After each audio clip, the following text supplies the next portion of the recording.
Welcome back, Red Spotter. Another show here on the Red Spotlight Podcast. I'm Alexis Soto, and I'm joined today by Mr. Kyle Lira.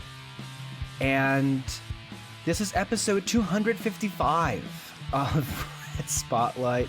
And if you want an idea for what this kind of podcast is going to most be similar to, check back 55 episodes ago, back to episode 200, when the last time Kyle and I had the opportunity to basically just sit down and vent for 3 hours. So that's the show. It's me and Kyle, and we're going to have a conversation. Welcome. Kyle, how the fuck are you doing? First of all, what's up, bitch? Yeah. I'm fine. I guess we're at day 532 in this crisis. I've actually been counting the weeks now, so technically this is week 21 of the pandemic. Okay. I mean, I'm not sure if that helps. 21, 300 day. I mean, what's the difference now? Yeah. I'm fine. I have iced coffee right now. That sounds so good. I just have water. How do you make your iced coffee? Well, first you get the ice. Okay. Then you get the creamer. All right. Then you get the leftover coffee of whatever you had this morning. Oh. Okay. And then you pretty much mix it in like you do with regular coffee, but just add ice to it. There's no trigonometry about it. Oh, okay. The reason why leftover, I mean, you could put your coffee that you already made in the fridge or freezer to cool it off faster. Right. But I just use leftover coffee. See, I asked that question because one time I did that, but I think I may have put too much ice because it just came out almost entirely watery. Well, it depends on how much you like ground up and how much you brew and everything like that. And we got a kick-ass brewer here at home, and I just I know how to get like the strongest coffee possible. So okay. I just like everything like that. Also sugar helps too. I would imagine. But yeah, you think you're more of that. You're more knowledgeable. A coffee fiend. Well, yeah, you're more knowledgeable about those things. I actually, for the first time this past weekend... even though you yourself worked at a freaking Starbucks before. Well, yeah. But the thing is, though, I'm not that, I know the basics, but I'm not going to pretend like I know, what's the right way of, I barely, I think, would do a pour over sometimes. I'm very basic when it comes to coffee, like cream and sugar. I'm more like lots of cream and sugar, from, what's his name from Pulp Fiction? This is later on in the movie. I think it was Harvey Keitel's character comes in and he cleans up the house and he asks for coffee, lots of cream, lots of sugar. That's my go-to, basically. Whereas I think you're more, you lean in the other direction. If it doesn't kick my ass, don't even bother. We got pissed off one time. We were at Starbucks because you asked for an espresso and you were really upset at the size of a cup they gave you. But boy, it kicked my ass. How long did it take though? Was it like a long time before it kicked in? It was like 15, 20 minutes before it was like, oh, okay. All right. Let's get it on. And I did not sleep until 4 a.m. Well, it did its job. Because I think we were doing, it was either Christmas shopping or we just got done with a movie. I feel whatever it was, it must have been December. So like Christmas time. It was December, but it was just like what time in December and everything like that. And so we went about the gist of, and it was a good time. I enjoyed it. We perused around Target. It was fun. I miss those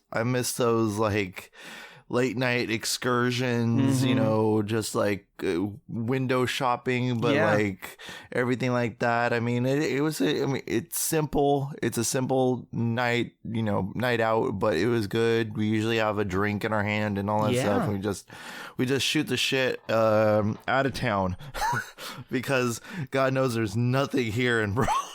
And also keep in mind in this. I don't mean to dox us. Of course not. No. Why would you do that? Come on, you wouldn't do it like that. In case listeners are not familiar with our area, even like all the places that are remotely, like, I think, exciting are out of town, and even then, it's barren, this location. It really is Tatooine. Even the outer towns. We have to go from Anchorage to Mos Eisley. The outer rim. Well, yeah. I do miss that. I really do miss those days. And they would usually come. I mean, we would do it, you know, whenever usually it's when we have like, we're very just tired of being indoors. Remember back in the day when we could like escape our homes if we had, you know, bad cases of cabin fever? And now it's like, there's no choice unless, of course, you have to go to work and everything. But like, on that point, you and I haven't really, none of us on this, on the panel here, you know, the panel of this podcast are our closest group of friends, but we've not seen each other because of the situation that we're in. And it's crazy. It's like we live in the same town, most of us, and we haven't seen each other since March. Yeah.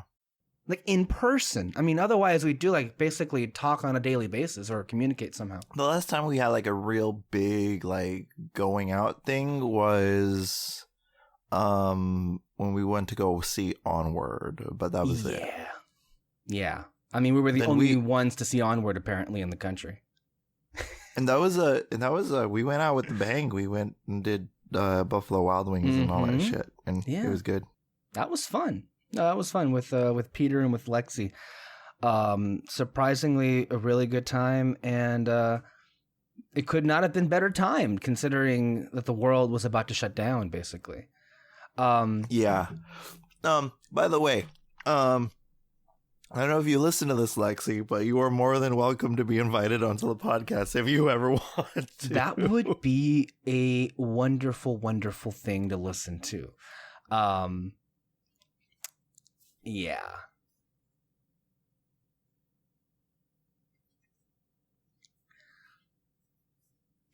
So I was talking about the Starbucks because I think over the weekend, for the first time, I actually tried a regular cold brew from Starbucks. My usual go-to drink would be, and this has been my go-to drink for like, I want to say going on 3 years now.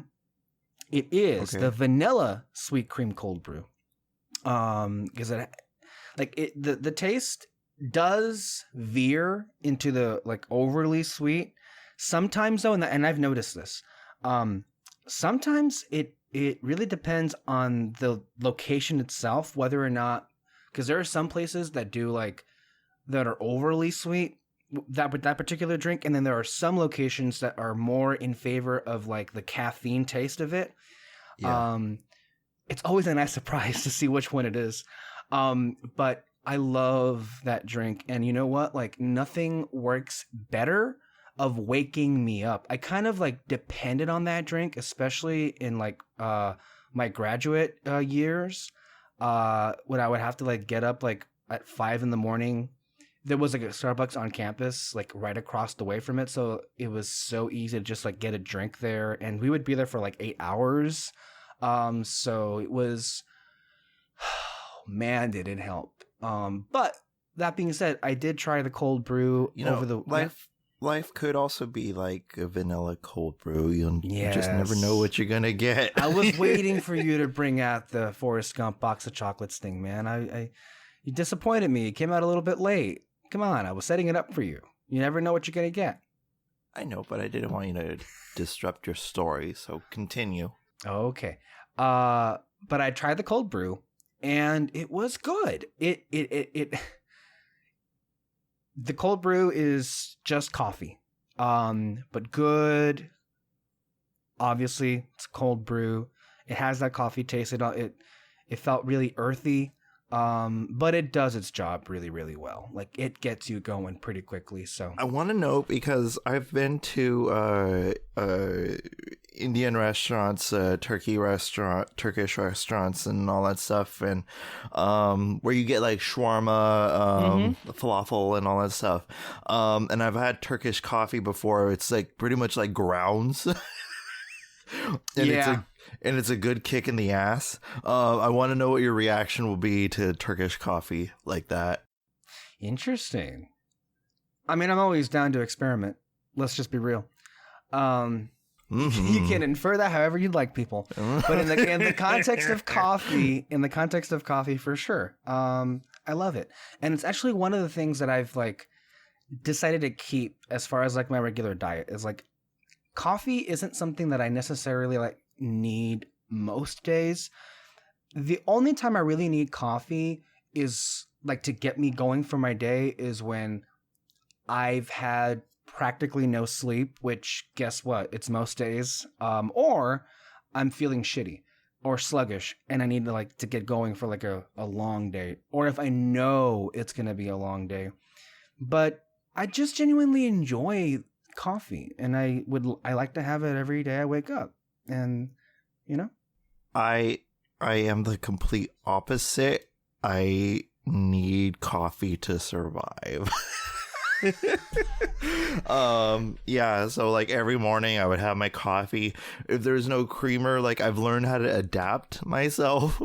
If there's no creamer or sugar around, I just drink it straight up black, which is fine and all that stuff. It does the job probably a little bit more because you don't have the dilation between creamer and all that stuff, right? Well, yeah, that's just straight up coffee. Yeah, just like it's a straight up kick in the teeth. So like when I wake up, it's just like this huge jolt of like, okay, all right, let's do it. Like I'm like, I don't know. You don't watch the show. Peter does. And I know a little bit of this, of the lore, so to speak, of the show. Lorelai Gilmore, played by Lauren Graham from the hit TV show called Gilmore Girls. Ah, okay. She is a coffee addict. She's a fiend, and I'm like, you know what? Maybe I am the Lorelai Gilmore of the world, so I just need it. I need coffee. Like on the occasion, sometimes when I'm recording with you guys, usually I have a coffee drink with me when I'm recording with you guys because it does get me going. It does get me going no matter what mood I am. Recently, for work, because like the unmotivation thing starts kicking in, especially in the time that we're living in right now. Yeah. So I discovered a drink called Rockstar Punched, and it has 250 milligrams of caffeine in it. Wow. And I drank that, and dude, no lie, I felt my pupils dilate. Damn, it's like when Popeye eats his spinach. Yeah. So I felt that jolt, and I was like, oh my god, and I'm not kidding you. Within the first hour of my shift, I think I stretched 70 pizzas. That's a lot of stretching. Yeah. Take that as you will, boy. Everyone. But yeah, I just like it felt really energized, and I felt like this. I was like over the moon. I just like one small step for man, one giant leap for mankind. Evidently. That kind of spaced out, and it was good. I wouldn't recommend you drink that on a daily basis because you're gonna fuck some shit up. But it is a good little thing that got me going. Yeah. Dude. Oh, by the way, I think I overdosed on caffeine the other day. I think so, because I was just like, because I suffer from anxiety and depression and all that stuff. My anxiety was like on a through the roof because I had 3 cups of coffee and 2 energy drinks. What? Was that because of the anxiety or before the anxiety hit? Before the anxiety hit. Okay. That's not going in a good direction. Let's see where this goes. So I was like, whoo, let's, I was on fire though. I was making my coworkers laugh up a storm. Damn, man. That's intense. Yeah. So I was just like, ooh, okay. So after that day, I went on like a 2-day caffeine fast. Did you go through withdrawals? A little bit. I felt severely sluggish. Ooh, yeah. Throughout those 2 days, but I went swimming and everything like that, and it got me it got the endorphins working and everything like that. I miss swimming. Where did you go swimming? Okay, because my aunt Glenda, she is out of town right now. And the Good Witch of the East? Hey, careful there. The Good Witch of the East, right? Glenda's a good witch, yeah. Yeah. But still, just the word witch. Be careful. Right. We don't, discriminate against witches in this podcast. Yeah. Anyway, my Aunt Glenda, she is at her beach house right now. So that must be fucking nice having a beach house. It is nice. Like, she's been there since early June. So she was like, hey, since I'm out of town and all that stuff, here you go to my mom. She pretty much gave mom the keys to her house, which has a nice pool and everything like that in the back. So, okay. So I went. Unfortunately, the past couple of times I wasn't able to go due to work and everything like that. Mm-hmm. But I got to go Monday, and I was like, yes, it's finally summer. I feel like it's the summer vibes now. Now that and it's over. It's about to be August right now, like in about a couple of days. Yeah. And I'm barely sad. Kicking in, yeah. But it's just like one of those things. But yeah, I was a good week. I had a good week this week. That's actually, I've always wanted to have a pool in the backyard, but you guys have a lot of yard. Has there ever been any kind of consideration into doing that? Yeah, but it's just it's too expensive to install. And it sounds like it. Well, I had a friend last year. Is one of my closest friends from DC. You may have seen him in some of the photos. Reese, Jerice Boston. And I stayed over at his house a couple of times, and we would have to go travel up north for some stories or be in the Baltimore area. And he up north. What are you guys? The fucking Night's Watch? Well, I mean, we were in DC and we were going up to Brooklyn, so that's what I meant by that. It was a 3-hour drive. We have to go north, basically. Sorry to cut in. But today, last year, what's his name? George R.R. Martin said and tweeted that if The Winds of Winter is not completed by today, we are recording on July 29th, 2020, the year of our Lord. And if he didn't complete Winds of Winter by today, that fans are able to imprison him. Yeah, I saw that. I saw a lot of tweets of people like, all right, get the cuffs out, let's do it. Time's up, buddy. Let's go. That man is never going to release that book. No, he's not. It's funny he keeps on saying it. I know, but yeah. But anyway, continue with your. Yeah, it's just used to get it in the news that people are reminded. Oh yeah, he's doing that because, he and James Cameron are kind of having a competition, when they're going to release the next installment of their franchise, but they never happen. Avatar 2 which by the way, has also been postponed yet another year. Yeah, another year. Yeah. But here's the thing, though. I'm actually shocked. I mean, I won't believe it until I actually see a freaking trailer. Yeah. But like, I was shocked to see actual behind the scenes photos of Avatar 2. We're at a point where the movie's being made now, so that's promising. That's a change. I was like, oh shit, they're in the motion capture bullshit and everything like that. Yeah. They have a cast list. I mean, things are kind of moving. So honestly, like with the whole Comic-Con thing and everything going on right now, yes, Comic-Con is still happening. No, it's not happening physically. It's all being online.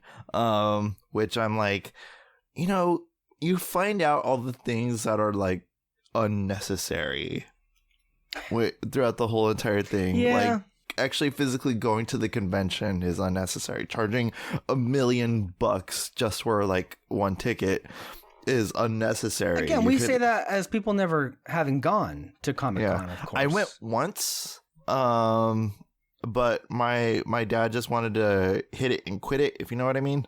Just like, you were walking the convention floor, right? Yeah. But my dad, by the way, I know your dad. I don't know why he wanted to do that. That would not be his thing at all. Like, if he has a hard time, crowds. If he has a hard time going through Disneyland, I mean, a packed convention floor, and I've heard a lot of stories of how hot, sweaty, and sticky it is just walking in there. Mm-hmm. Is that how you would describe it? Yeah, I remember that.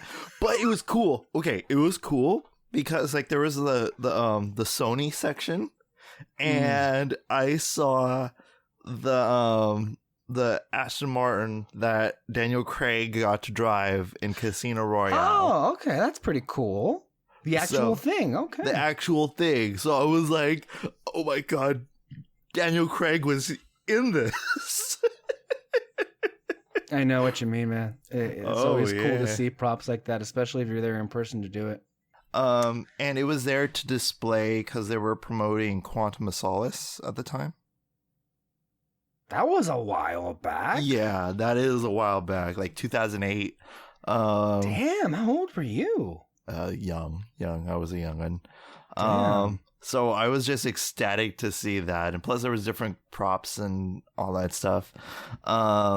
Like Star Wars, I remember seeing a cool ass Darth Vader costume, a person in cosplay, before I learned what that term was.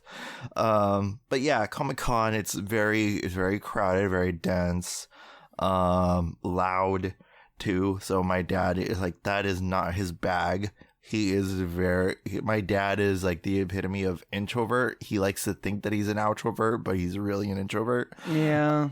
But yeah, I mean, it's just like one of those things, and it's actually a good experience, like meeting fans and all this stuff. I was too young to like, now that I'm more #cultured, and I know more shit now, I think I'd be able to like more enjoy Comic-Con now than I did back then.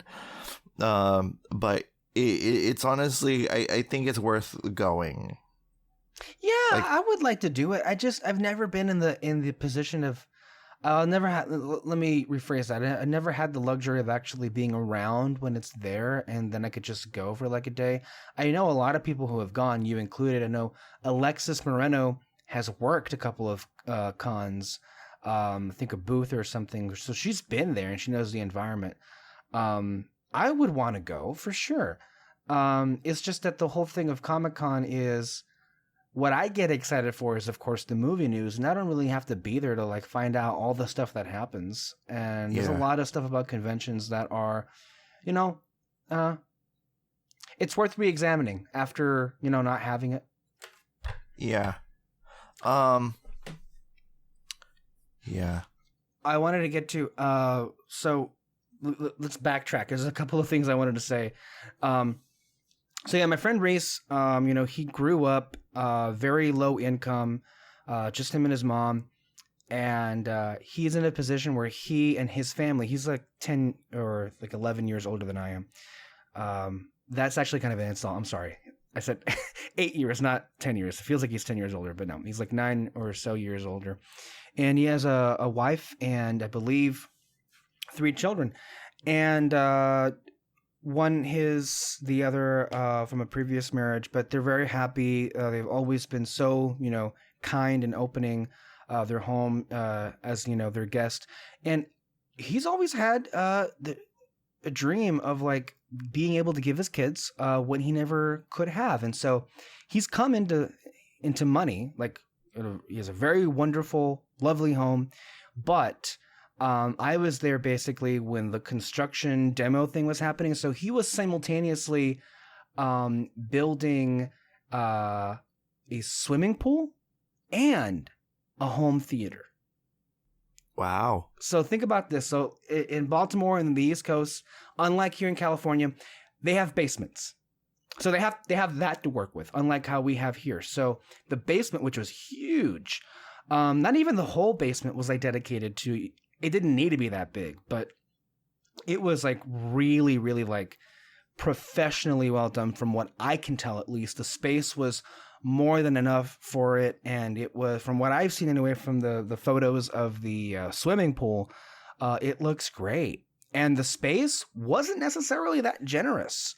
It took up essentially most, if not all, of the yard, because yard space is kind of limited in sections like that, because the thing about suburbia was they were like, let's pack as many houses as possible, and that was like the whole developmental side, like especially in the 50s and 40s and everything like that, when suburbia was like the dream. That's where you have all the baby boomers giving birth to Generation X, and you had that bit of I love generational history like this, but like you had that, and they're like, all the developers were like, let's build as many houses as possible, compact it as possible, but let's give them the nice white picket fence that they so desire from Better Homes and Gardens. Let's do that. And that's what you pretty much got in the 50s. That's where you get like the term astroturf from, the fake lawns and everything like that. That was prevalent back in the day.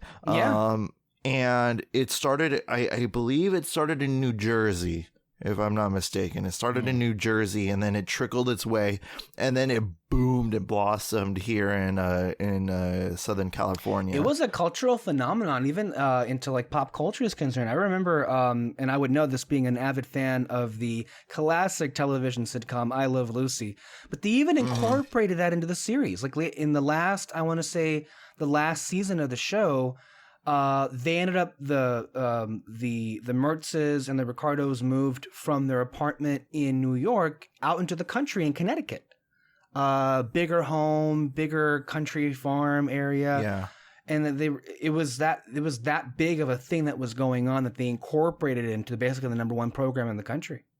Hey, honey, I got a new thing. It's called the microwave oven. Oh, the 50s. It's like one of those cultural things. And one auteur I could name that really emphasized that kind of living was Tim Burton. You could see like his whole idealistic thing with, suburbia and everything like that. Watch Edward Scissorhands. That movie is like just plastered with suburbia living, pastel colors here and there of like the kind of, place he lived in the 50s. And you could see that kind of aesthetic trickle into like his more gothic and more macabre thing, and that's where you have like the compare and contrast with that movie. I don't know, have you seen Edward Scissorhands since?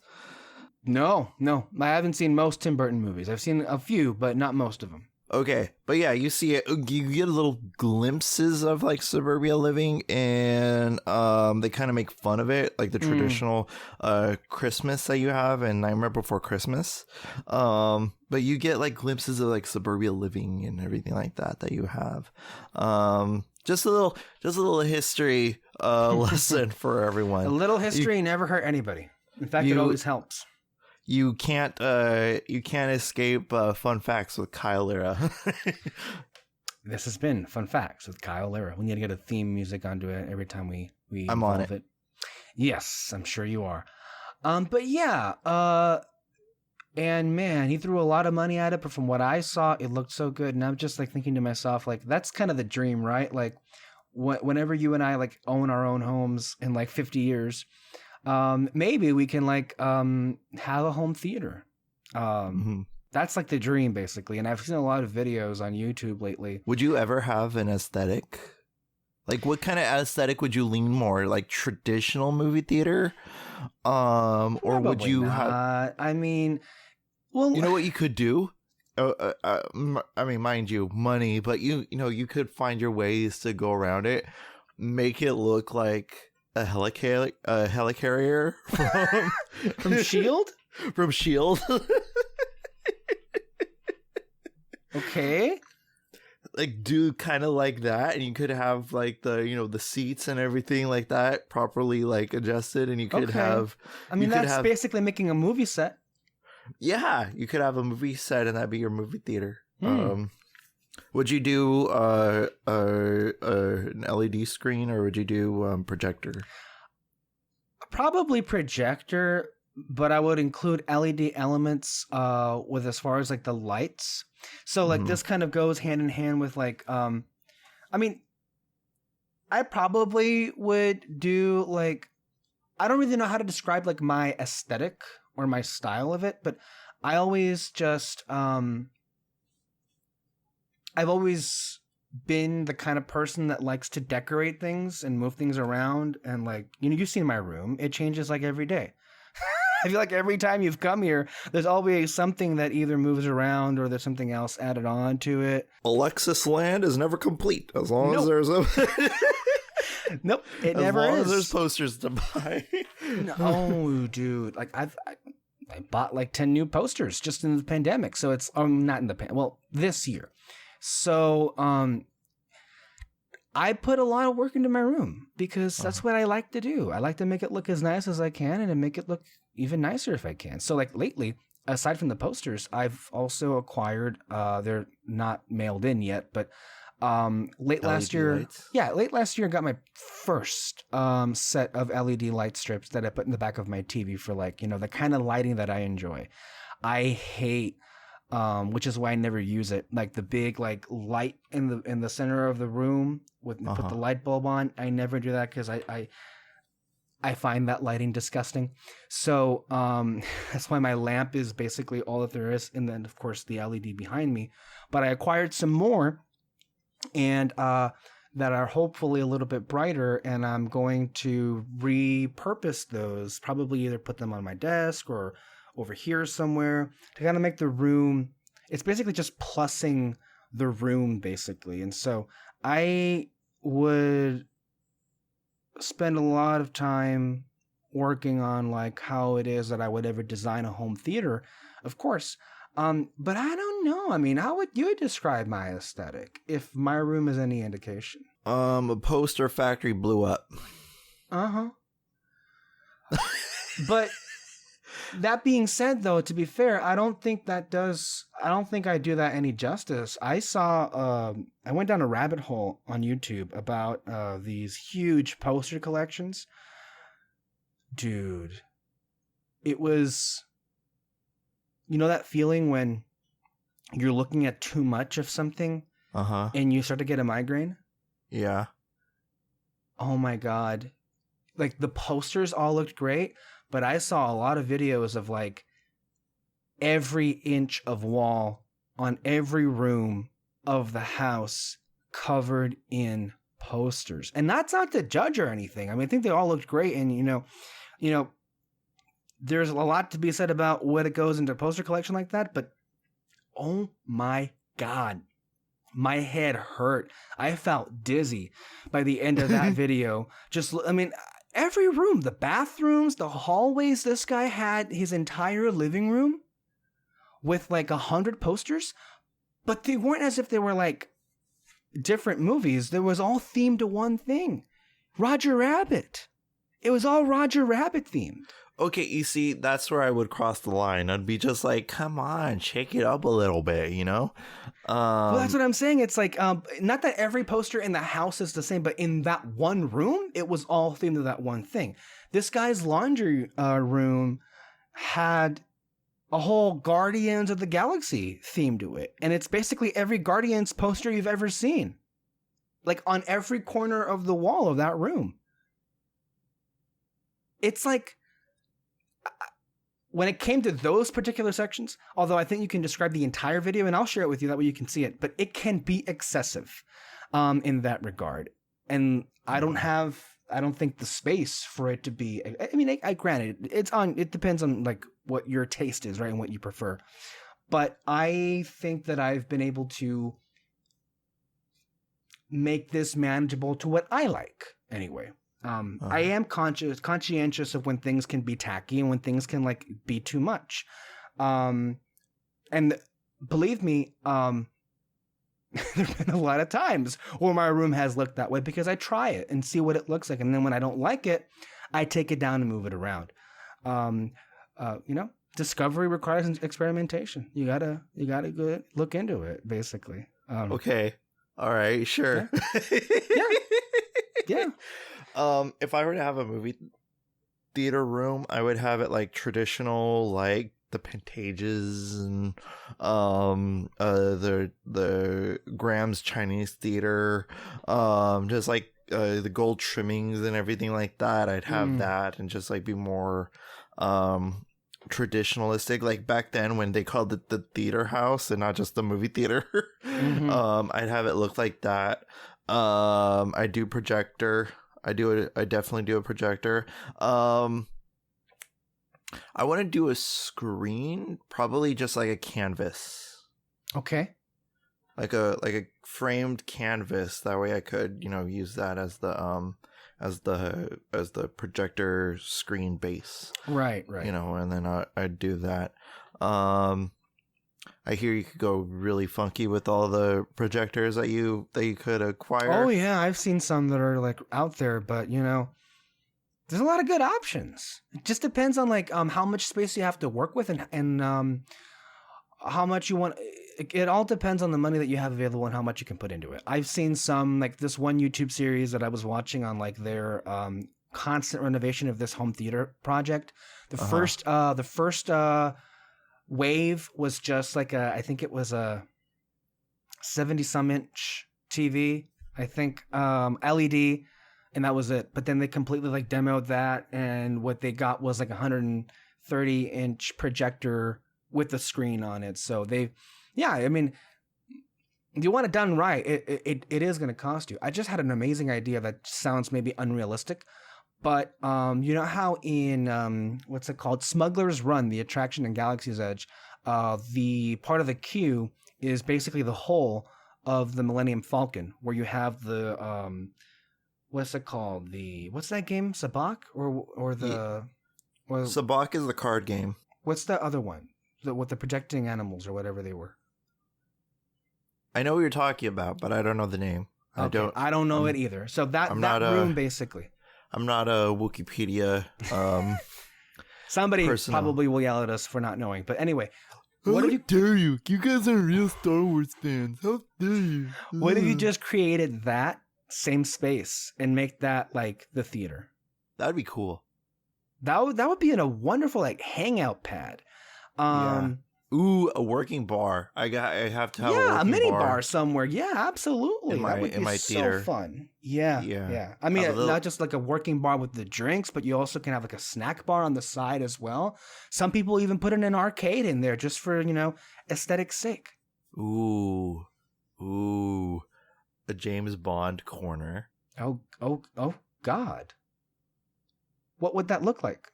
Ooh.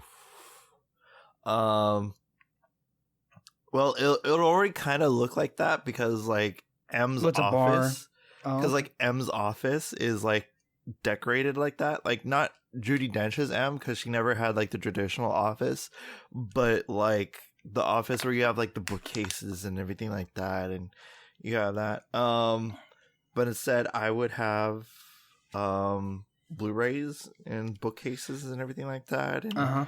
all that stuff, and then have like make it look like M's office. I think that would be fucking cool. Okay. Have the and the door will be quilted like M's door, like with the red leather quilt. Have that, and then I don't know. It'll just like look really cool and be James Bondy, and I'll have like in my mini bar, I'll have the ingredients to make the Vesper Martini from Casino Royale, and just have like all that stuff. I had a thought. Let's go back to the Millennium Falcon whole. Make that room the theme, and then that be the screening room. Uh-huh. What if you make the entrance to the Falcon? I know we're like clashing with like properties, but I'm just imagining. What if you like did something special with the doors themselves and just basically do the TARDIS doors as if you're walking into the TARDIS, and then you go in there. Chris Hardwick does something like that. Does he? Interesting. Yeah. That'd be fun to look at. It used to be his movie room, but since he's now like an exercise junkie, it's now like a gym. But it's like he has TARDIS doors to go into his gym area. Yeah, I need some of those. That's just, I mean, that's going really immersive and over the top with it, but it works. But it definitely would be expensive. It's just a phone, Clara. Okay. I miss Peter Capaldi. Yeah. I want to go back. I want to go back and rewatch Series 8. Like where I'm almost there. I think I finished, Oh, that's right. You're doing the rewatch. I finished Series 6, so I have 7, 8, 9. Yeah. I'm 7, almost 8, there, 9. so I'm almost back with Capaldi. What movie posters? Let's say you're limiting yourself to like however many you want. Like, let's say 1 or 2 or 3. Like, what movie posters would you want, like, in your theater? Or maybe would you put it in the room itself, or on the hallway leaning into the theater? How would you do it? Okay, if I'm gonna go traditionalistic theater, I'd have it in like the little LED cases that you see. Probably limit to 3. Mm-hmm. 3 per each wall. Do you have like favorite movie posters, or would you just make them your favorite movies? It's hard, huh?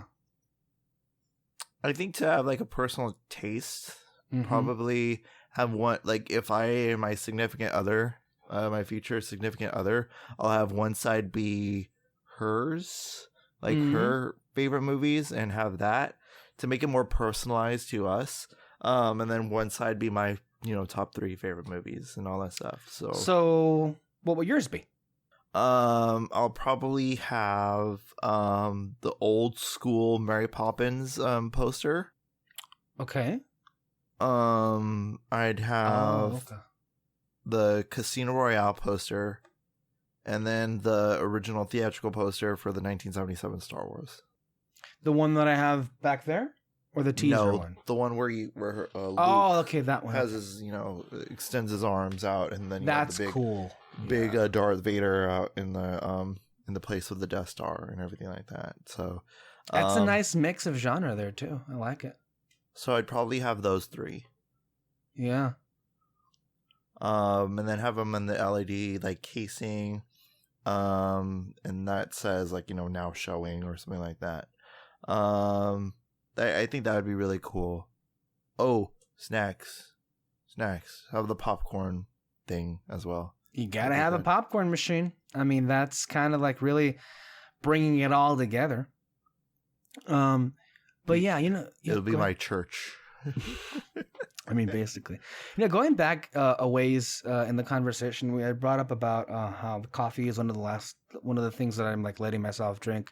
I've really I want to say back in early May, I made a decision to change up what I was basically eating and drinking in terms of like the amount of it, and then also like what in particular. So, and I've surprised myself in terms of how much I've been able to like resist I'm not even tempted, I think, anymore. Like, there every now and then I do have like the taste for it, but like I don't. So I basically quit soda. I love Coca-Cola. Disgusting. I know. But when the pandemic started, even I think maybe a year before, it had been like a constant it would be a regular thing where I would basically have a soda a day. And before that, I would not be like that because I always knew that just wasn't good for you, and it brings you down. And when the pandemic began, I kind of let it get away from me, where like there would not only be days where I would be drinking Coke, but on some days I would be drinking also a beer. That's the thing too. Like in the last year, I've kind of would be. I mostly would be an occasional drinker, but in the last year, because I've had more alcohol available to me, like basically right in front of me, it became a regular part of my everyday life, like a beer a day. And that isn't good for your health, and it also isn't good for your, I think, how you feel for a variety of ways. Because the thing is that it's pretty much bread soda that you're drinking. Because the way that beer is prepared, I mean, it's just like it's bread yeast and grains and yeast and everything like that, and they, it aged and everything like that and fermented. It's bread soda. It's pretty much bread soda. And that is not good for you. First of all, beer is very fattening. Beer is very fattening, so you gotta eliminate that. That's why whenever I only drink beer during celebrations. I drink liquor as I would with beer. Because like it's far less calories, less calorie intake and everything like that. Like I've mostly been, doing bourbon or vodka or anything like that. And that would be my intake. But like I would rarely drink beer. Like I could count on my hands how many times I've had a beer within the last 2 years. That's very rare. So that's good for you. That's good. So I got to a point in like early May, if not late April, where I was like, it became kind of obvious that this thing wasn't going to go away until next year. And I thought to myself, you can't continue doing this to yourself and come out at the other end of it expecting you're going to be okay. I'll just say it personally. I've always been somebody who has had, an issue with, his weight. I've always had issues with even though I don't necessarily broadcast that, it's always been so internalized where I've always been so self-conscious of, my body size, my body image. And so for the last few years, I've, I think all of us, especially since, Kyle and I were the same age, we came from the same high school. I think both of us have been very conscientious about our size post high school, post college, because we've noticed without even trying to, your body just expands. Before you even realize how much man, you look at those pictures from when we were in high school and you think to yourself, man, was I thin? When you didn't consider yourself, and then you look at yourself now and it's like, what the fuck happened? I would kill to have my high school body back. Oh my God. Like, holy shit. Like whenever, like that's like 10% of why I don't go on Facebook anymore, because they remind you of that shit. There was like a bunch of pictures of, back when it's depressing. And I was like, holy shit. It's like, okay. And then you look at it and you look at pictures like that you take now, and then it's kind of like in that moment in Toy Story 2 when Buzz meets himself and he's like, am I really that fat?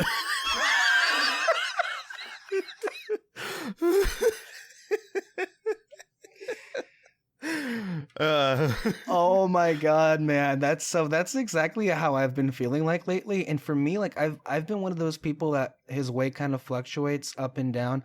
Like before high school, it would kind of be dependent on how it was every year. I think I felt heavier in like my freshman year than I was in my senior year. My senior year, I felt like, oh, okay, I felt good.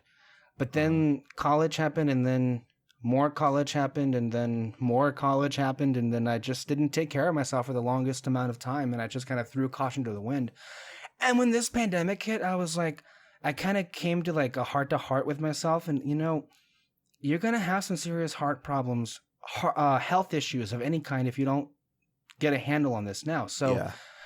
I basically just kind of I had resisted it, doing this for a long time because I love Coke so much, but I basically quit cold turkey. I haven't touched it since, and this has been since early May, and we're now going to go into August. So I think we're going at a good 3 months ish. So that's the longest span that I've been able to do anything like just quit cold turkey, and I've been able to substitute both Coke and beer, by the way. Like a beer maybe once every 2 weeks, but it's almost been eliminated from my diet. And I basically just drink water, water, coffee, milk, and or cranberry juice is basically what my intake is of that now. But mostly just water, what I've been drinking. Cranberry juice? What are you preventing a UTI?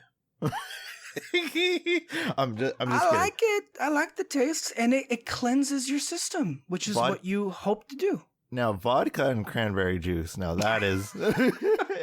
Now whiskey, we're talking. Whiskey as well, every now and then. Whiskey, I like whiskey. But what I've been doing is first of all, I'm not getting seconds anymore. Oh yeah, I stopped doing that a long time ago because in terms of meals and everything like Yeah. that. Like as soon as I'm full, I'm like, okay, I'm full. And I noticed, I don't mean to cut you off there, but I'm glad you brought that up because for the longest time I would be like that. And then one day I just stopped and I found out that I would just be full. Like most times I'd just be full. When I would get seconds, I would still get seconds because I just wanted more to eat. But now I'm like, I don't need it, nor do I want it anymore. I no longer have the desire, I think, to like overindulge than I previously had, even like a couple of months ago. Like last Thanksgiving, I noticed that like my portion was smaller and I was like full. Yeah, me too. And it sucks because I wanted to fucking indulge in Thanksgiving. I mean, that's the day of the year to pig out. It's Thanksgiving. Yeah. And I was like, the fuck, body? You decide one day. The one day, and it had to be this day. The national eating holiday of the year.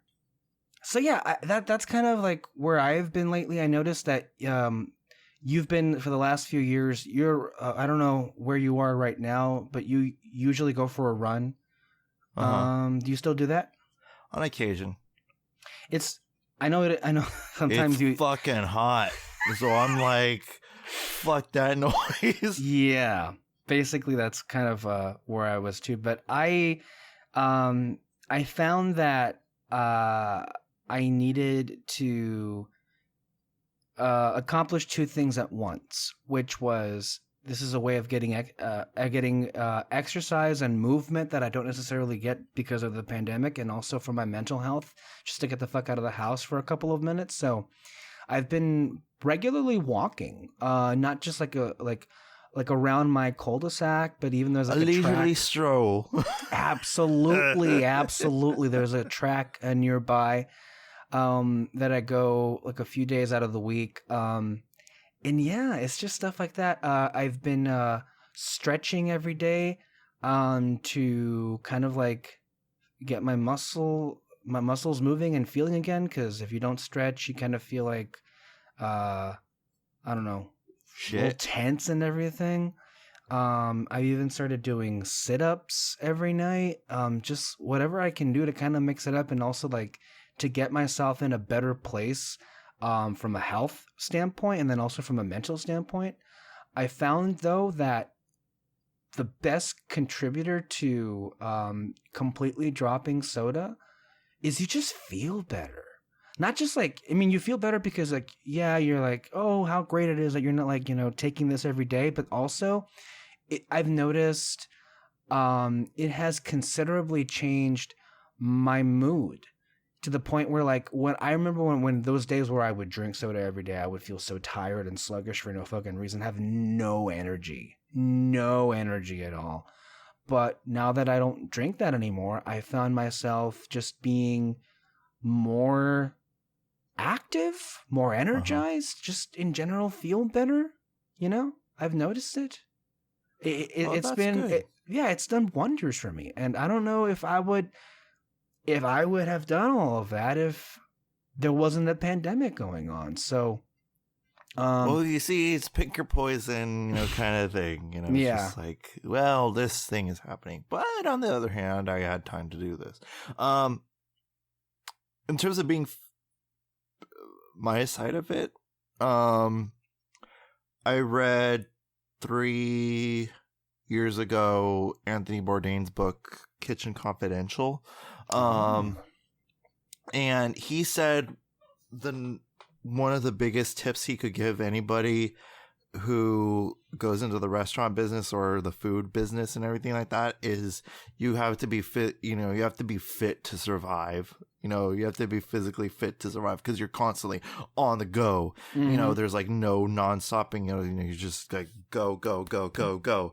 And yeah, I was like, holy shit, like, because I was coming home exhausted after every day, and I was like, wow, am I this out of shape and all this stuff, and this and this job working in the food industry, it has propelled like my endurance and stamina.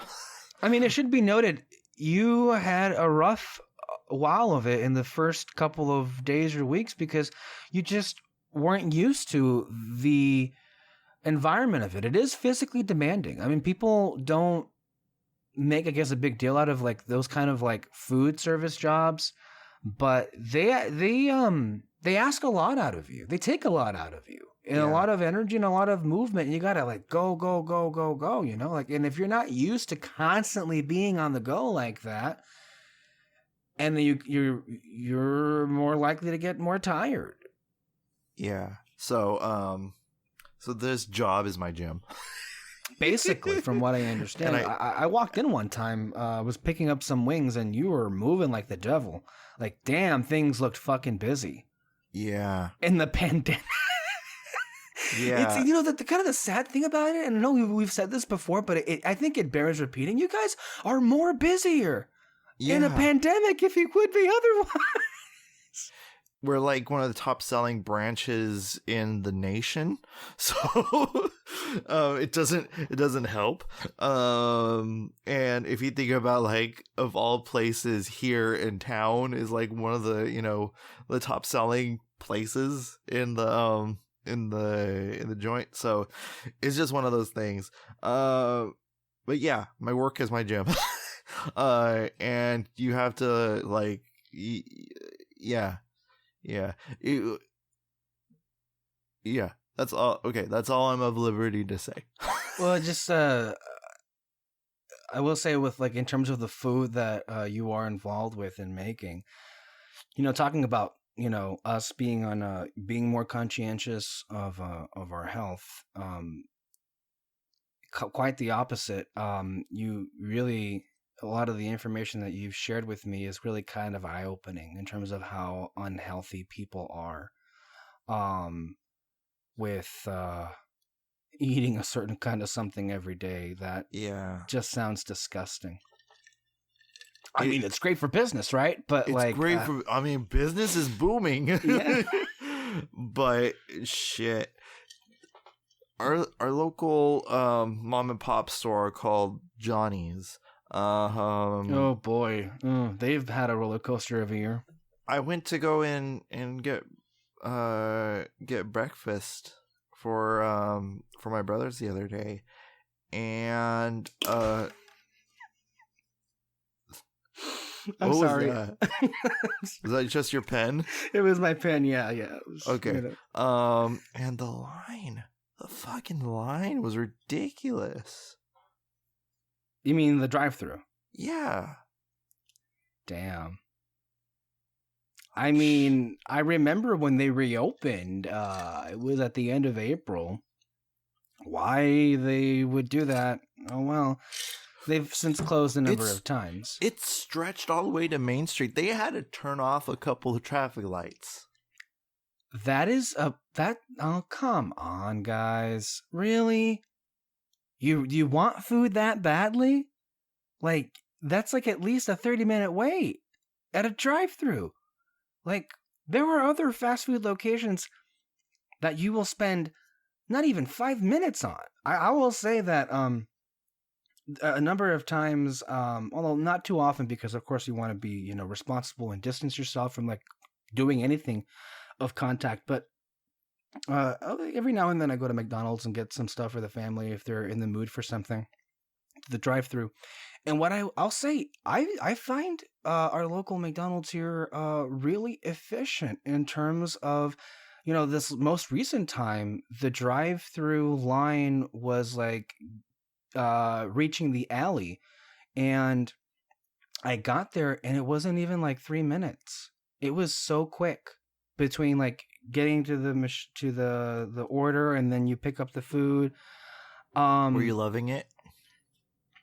But yeah, sure, yeah, I loved it. I had a chocolate milkshake, which I hadn't had in a long time.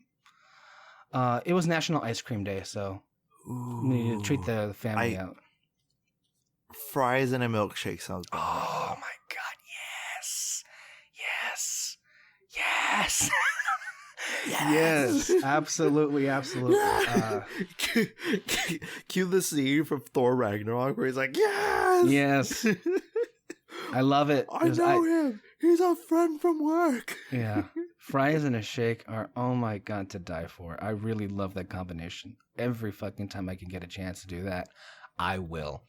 But yeah, I mean, that just sounds ridiculous, like waiting in line that long. Even Starbucks, there was like a long-ish line, but that was so fucking quick. And I'm not sure if it's just the nature of how Johnny's Burritos operates and how they do it. I mean, their food is good. I don't know too much of their menu. I only order the one thing anytime I go, but it's not okay. But the thing is that it's not orgasmic. It's not orgasmic food. But people, because it's just the name, it's a family-run business. It's in the this local community thing. I mean, it's good that a family business is getting money like that, in a huge chunk like that. But like the food, to be honest, I'm going to give my own controversial local opinion here. It's nothing to write home about. It's comfort food, I guess you could say. I mean, you and I would go when we were in high school, when we had lunches regularly.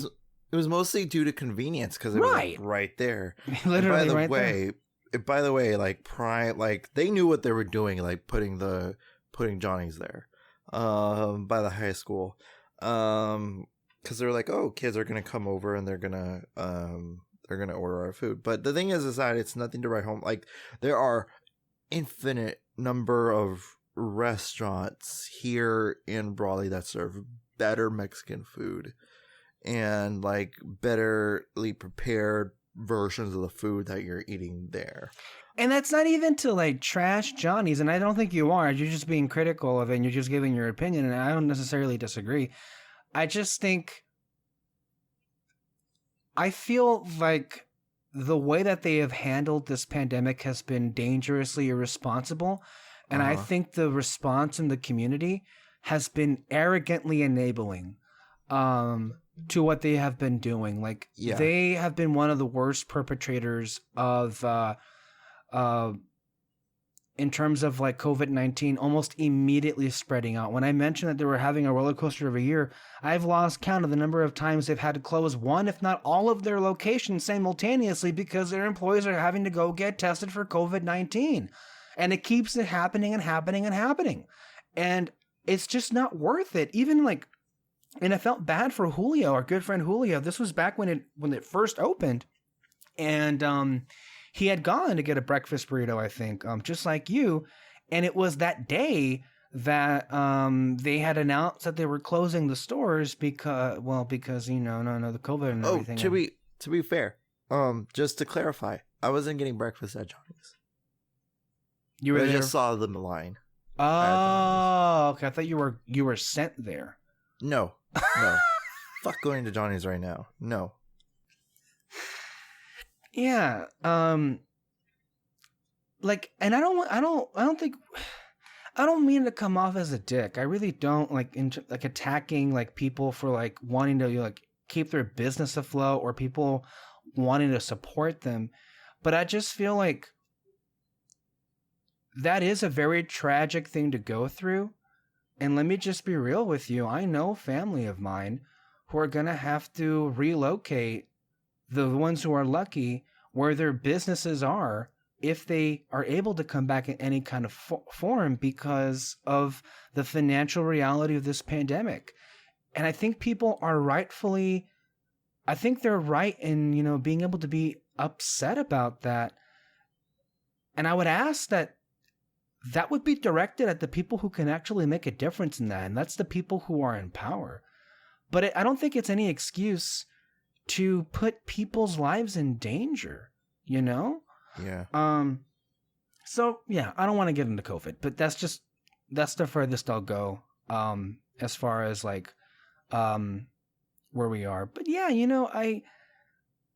mainly it's just an everyday thing of making sure you have something to do, making sure you have something to look forward to keep, you going through the days. Like me ordering a whole bunch of posters is like, it gives me something to look forward to. Mm-hmm. I've even like, my mom and I were talking about like what our next Disney trip would look like. And we've looked into like what restaurants we want to visit, like how many days we want to go. Like planning a trip basically can help you get your mind off of things. And it gives you something to look forward to. Like Uncle Iro says, hope is something we give ourselves to keep going. And I think that's important for people.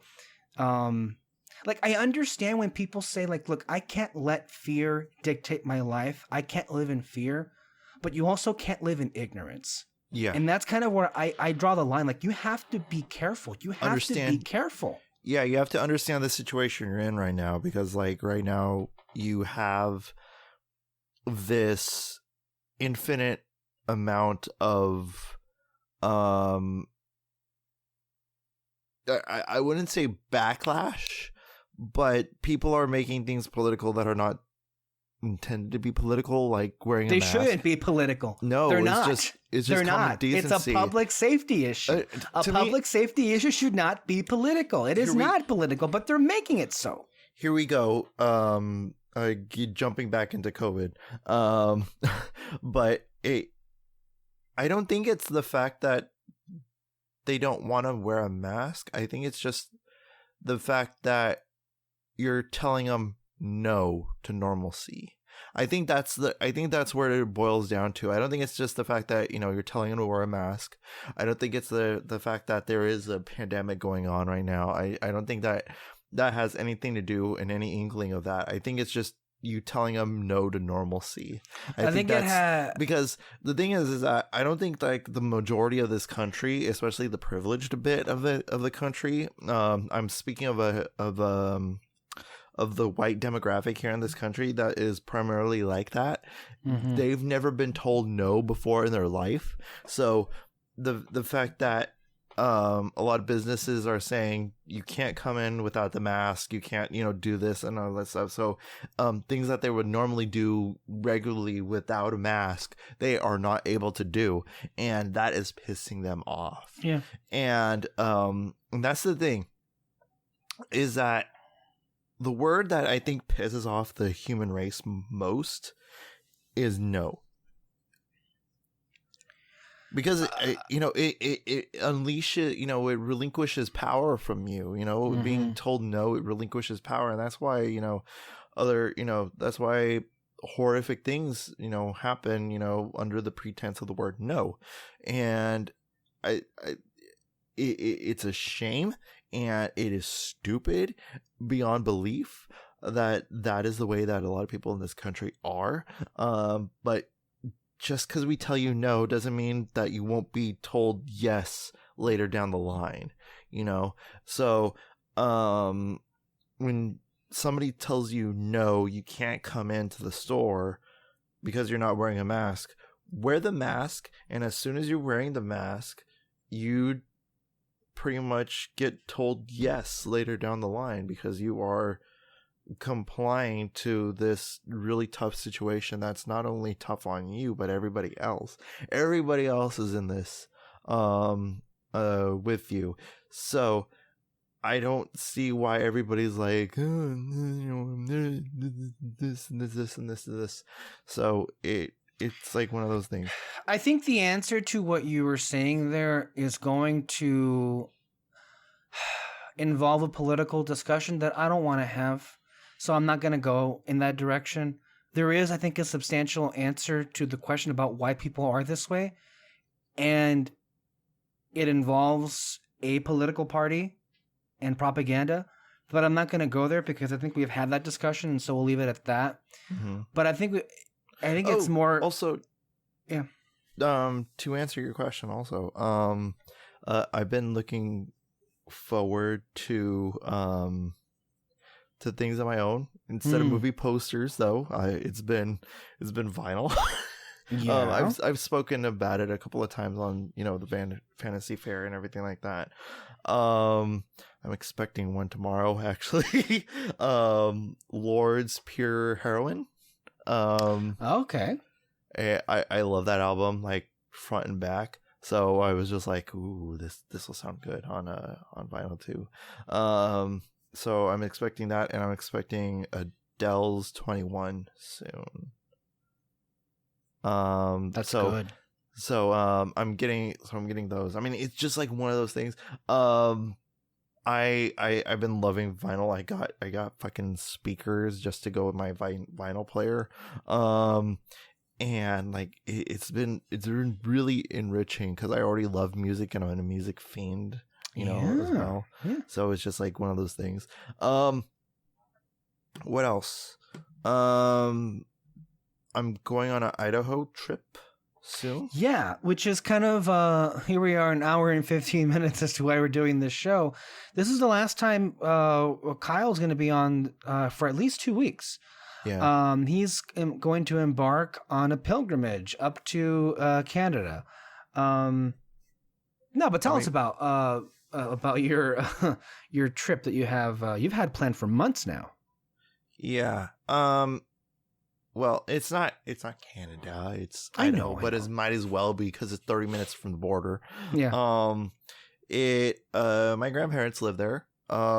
And I'm one of the rare people who actually like their grandparents. And I could okay, I'm not going back into it. I'm not going back. I will not go back into the COVID discussion. Nope. But yeah, I'm thoroughly excited. I just need to get out of this county because holy shit. Yeah. Yeah. Yeah, the state ain't looking much better in terms of where it's going anyway, so you just need to get the fuck out. But to be fair, that's just how life is in general. Maybe it's more universal than we apply it to, but as residents of this community, I feel like everybody, because of the environment, the heat basically, everyone kind of picks a week out of the year to get the fuck out. Yeah. And it's sad. I don't know. I feel maybe it's healthy. That everybody's just like, I gotta get out of here. I gotta get out of here. I gotta get out of here. You would think that, it is your home. You would love to be home, but like, you just gotta get out. But yeah, I like it. I like Idaho. I think it's a nice thing. It's gorgeous. Like the scenery is gorgeous and everything. I remember I was helping out in the kitchen and taking out the trash, as one does, over there at the at my grandparents' house. And while taking out the trash, I saw a deer in the middle of the street.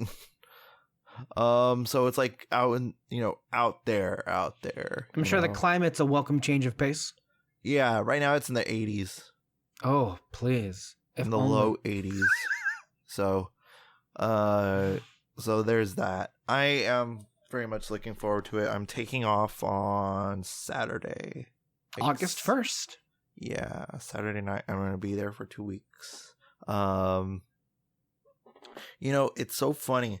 When I wrote a letter to my bosses, to like say, on the official record that I am going to be taking off 2 weeks. So that way all my bases are covered.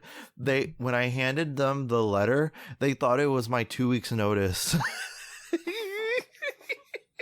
Oh no. And my boss was like, "Oh, don't tell me." Really? Yeah. No, I just wanted 2 weeks off. No, I just wanted 2 weeks off. But they're like, my boss had to open up the letter and read it. She's like, oh, thank God. Damn, man. Give him a heart attack based on what I hear. That's how bad. I guess that's how bad. They're like, no, because I am, not to toot my own horn, but I'm like one of the most hard. I'm in the group of the hardest working people there. As you always are. Look, I think it's not said enough, but I've always admired how hardworking you are. It doesn't matter what position you're in. You've always been that way. You've never really,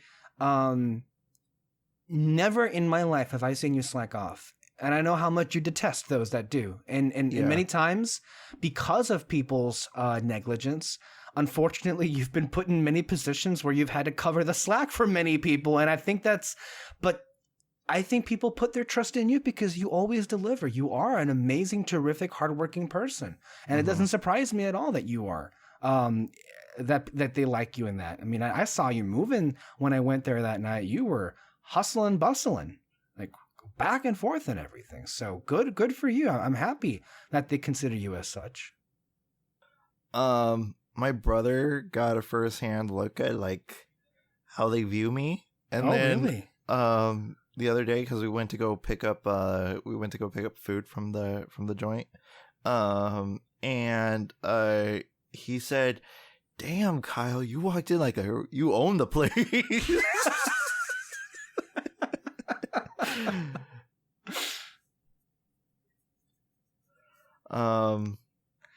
So yeah, like I was walking in and, I said hi to everybody and just like touching base and everything like that before I grabbed and go, and they're just like, okay. Now I see how you operate. Now I see how they view you. They're like, damn, they don't only like view you as a coworker, they respect you.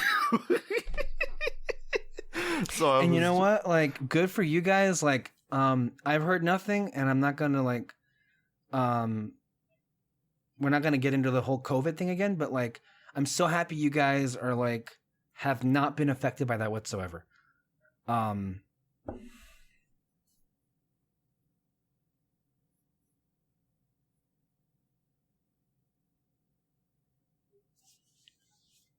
So yeah, I was saying like good for you guys that so far COVID hasn't like affected you guys too much. Like it looks like you guys have all been like staying safe, keeping distance, because I've heard not a peep of any issues so far.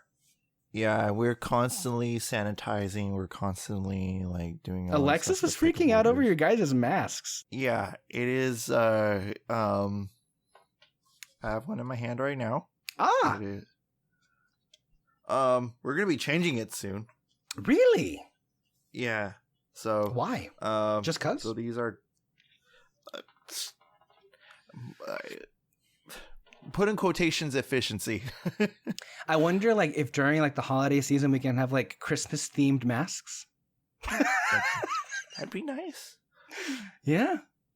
We're thinking of holiday themed masks already. Jeez. I know, right? I mean, it's August, Kyle. It's gonna be fucking August.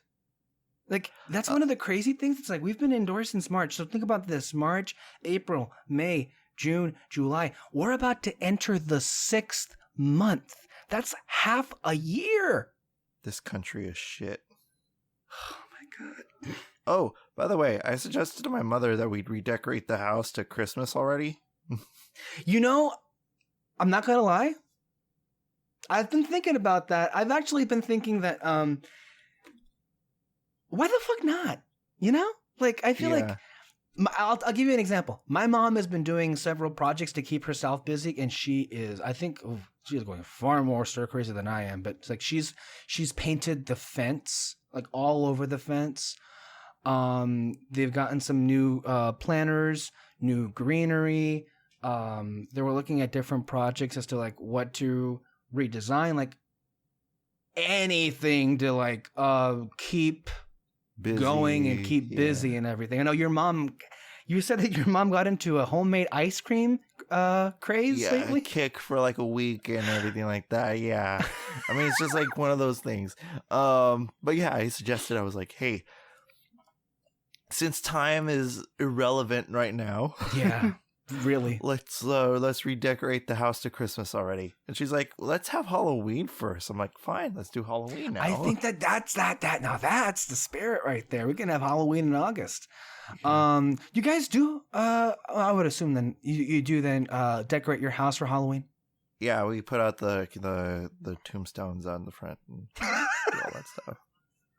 Bring out your dead. Ding ding ding. Your dearly departed family members from the great beyond. Yeah, my dad, he made them. It's like the names on it is like Myra Maines. Yeah, it's just like puns like that. I'm a goner, just like stuff like that. I mean, it's just like really punny. We usually do the webs and everything like that, and for the trick-or-treaters, I usually put on my Halloween spoopy mix. And then just to get in the spirit, and I play my spoopy mix throughout the whole entire month. And it's honestly really, really fun. It sucks Halloween is pretty much like the traditional Halloween is canceled this year. That's why I kind of feel like, for however like discomforting it's been so far, like the holidays can be, naturally melancholy, but like given the situation that we're in, I feel like that's when it's gonna like hit maybe the hardest, like emotionally, because those are supposed to be like the time to be around the people you love, your friends and your family, but we're not gonna be able to do any of that. Like how Thanksgiving or Christmas are gonna work. It crossed my mind while I was at work. I was like, oh shit, our bonfire thing is not gonna happen this year. And that broke my heart. I was like, wow, holy shit. Wait, which bonfire? The New Year's Eve bonfire. Oh my God, I know. We had such fun last time. Yeah. Not many people are here, but it's more of a small gathering, but it was so fun. Music and fire and food. I mean, all of the things that are great for New Year's Eve. Fireworks that are complimentary because people just blow up the sky. Everybody loves blowing shit up, and I was like, okay, but it's like it's New Year's. People are gonna be up that late anyway. Yeah. Yeah, we usually are like maybe it was the latest this year. Like we were really like going into like the early morning hours. And like not like way beyond midnight. I think it was like 2 or 3 in the morning when we stopped. This past time. Yeah. But dude, that's gonna be depressing. And you know what makes me like? I think that night might have been like my favorite day, and it will be my favorite day of the year. Cause it was just like, I don't know. It was kind of hopeful that night. Like we had so much to look forward to. Little did we know. Yeah.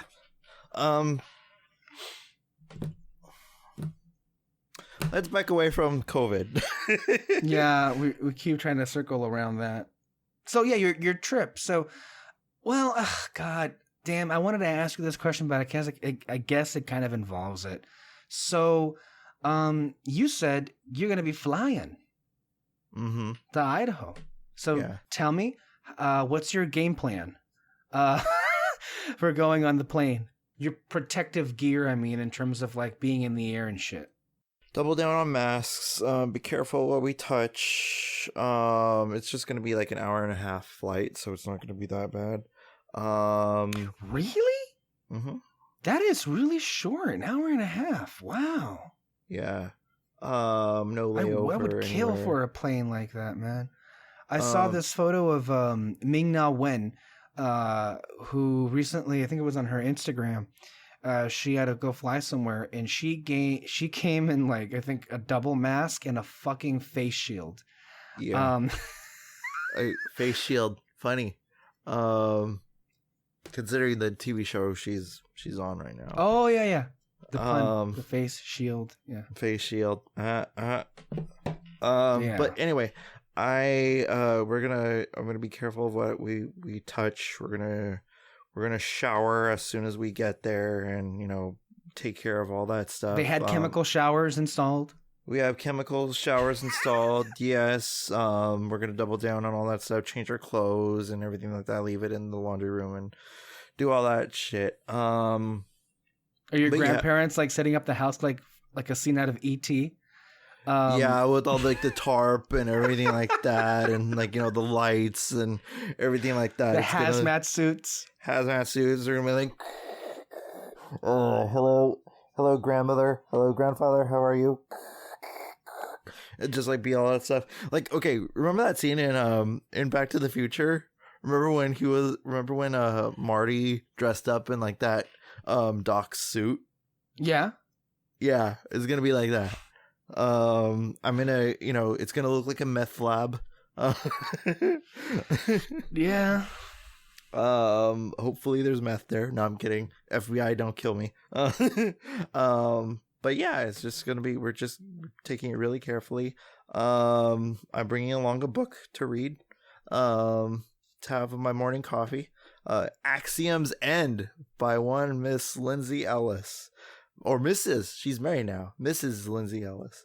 And I'm excited to read that. I read the first 2 pages, and automatically I was like, ooh, this is going to be good. So this shit's going to be good. This shit's going to be real good. So I'm going to... it's gotten amazing reviews, we should say. And good for her. I mean, It couldn't happen to a better person. I've been... We've been following her work on YouTube for years, and I think she's, one of the most down-to-earth voices in terms of how she approaches film criticism, which is the stuff that she covers. I really like her. And she's funny and everything like that. I recommend you listen to her podcast, Musical Splainin', where she dives into theater, musicals, and all that stuff. Her most recent episode was covering Hamilton. Of course. Of course. So I recommend you check that out, Alexis. But yeah, there's a link in the book to one of the characters' websites, publishing websites, and I was like, wait a minute. So I Googled it, and it led to Rick Astley's Never Gonna Give You Up song.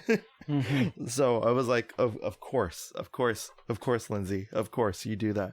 But yeah, Lindsay, I'm actually really excited. She has I think 5-book deal, so there's going to be like a sequel next year. It's going to be released too. Wow, that's big. I mean, that's a big 5-book deal.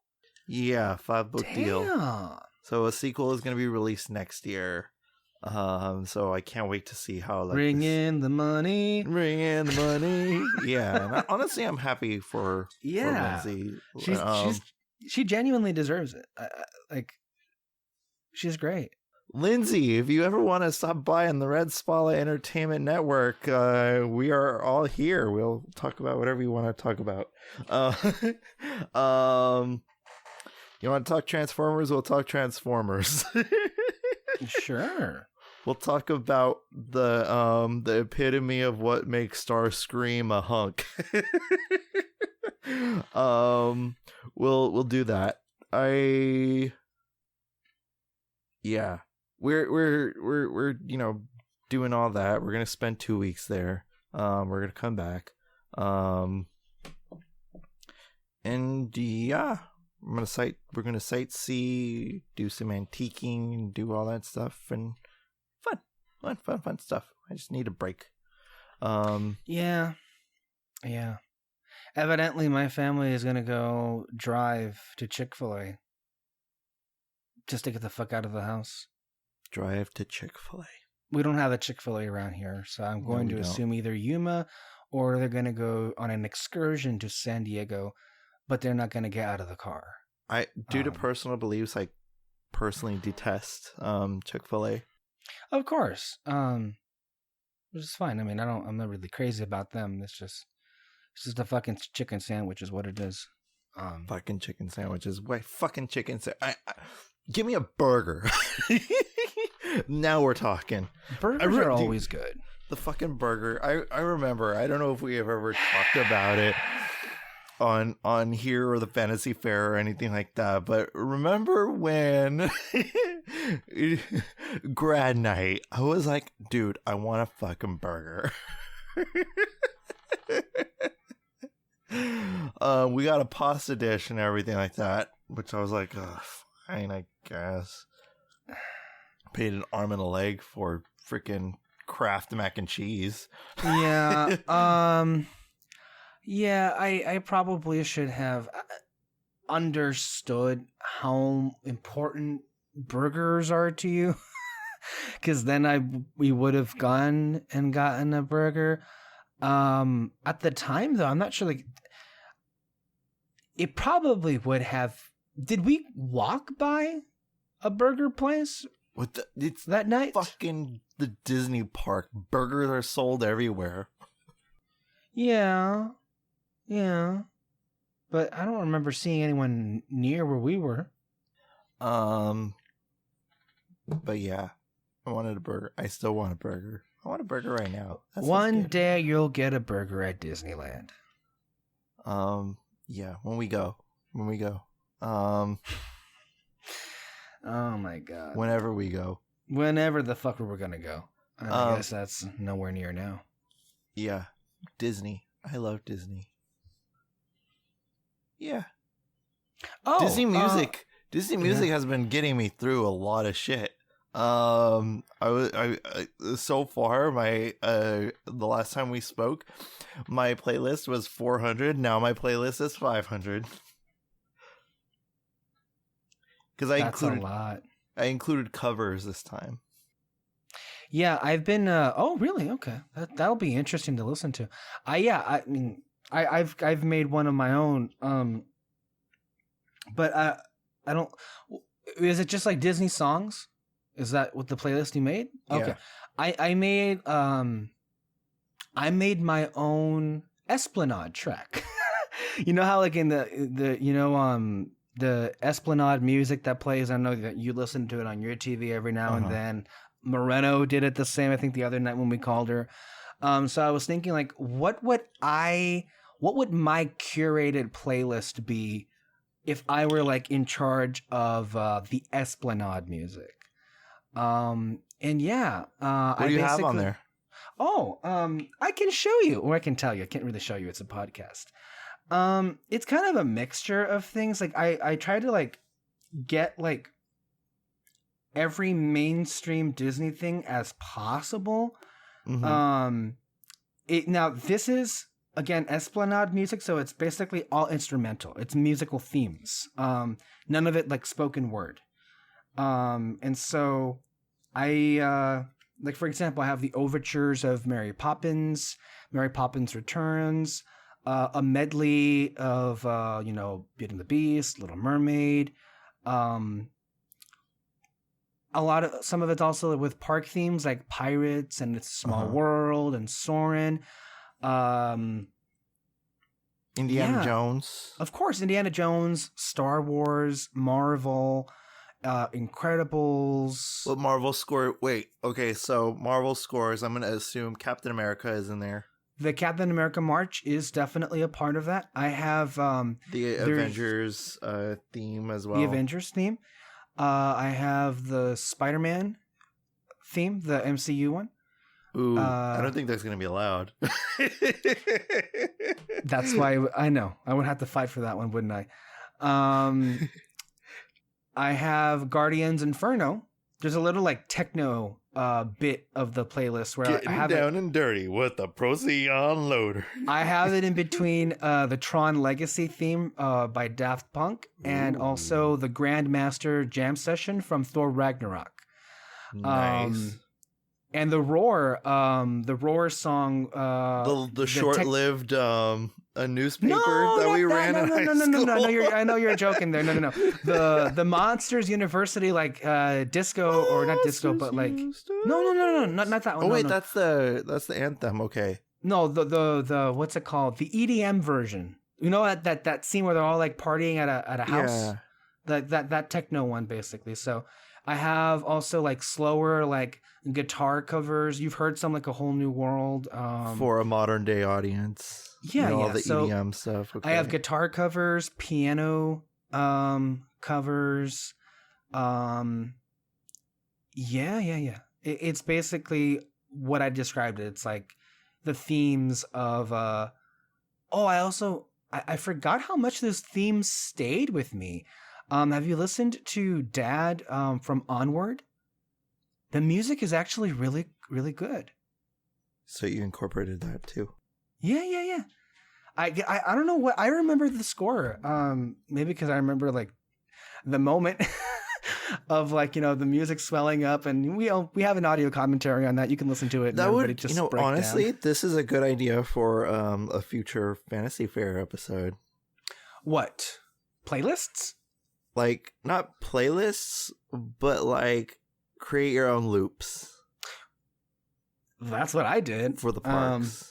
Yeah, I mean, I got stuff from Frozen 2, Enchanted, Pocahontas, Indiana Jones, Star Wars. I've included stuff from Clone Wars, Rebels, Mandalorian, Avengers Endgame, Agents of S.H.I.E.L.D., the Marvel thing, the Muppets, Princess and the Frog, Tangled, and all of the classic ones from, even songs that aren't on the movies, like Proud of Your Boy. All the classic tunes, Hi Ho, Bibbidi Bobbidi Boo, I Won't Say I'm in Love, Alice in Wonderland, Lion King, all the Pixar stuff from Ratatouille to Up, all the Michael Giacchino. I have a great Toy Story. There's a lot of great Toy Story music on there. And so yeah, that's kind of what I've been doing the last week. Is like I've made my own Esplanade loop of sorts. I think there's like only one score in the current Esplanade that represents Toy Story, and that's You Got a Friend in Me. You Got a Friend in Me. Oh, there's two. And Andy's Birthday. Oh, okay. All right. But yeah. I have a mixture of like bombastic orchestral music, techno, EDM, piano, guitar, slower sounding stuff like that. So yeah, I think I did a good job with it. I think it's actually like maybe the best playlist I've made, I feel. So yeah. I make the best playlists. I make only the best playlists. Nobody does a better playlist than me. If they are, they're lying. They're fake news.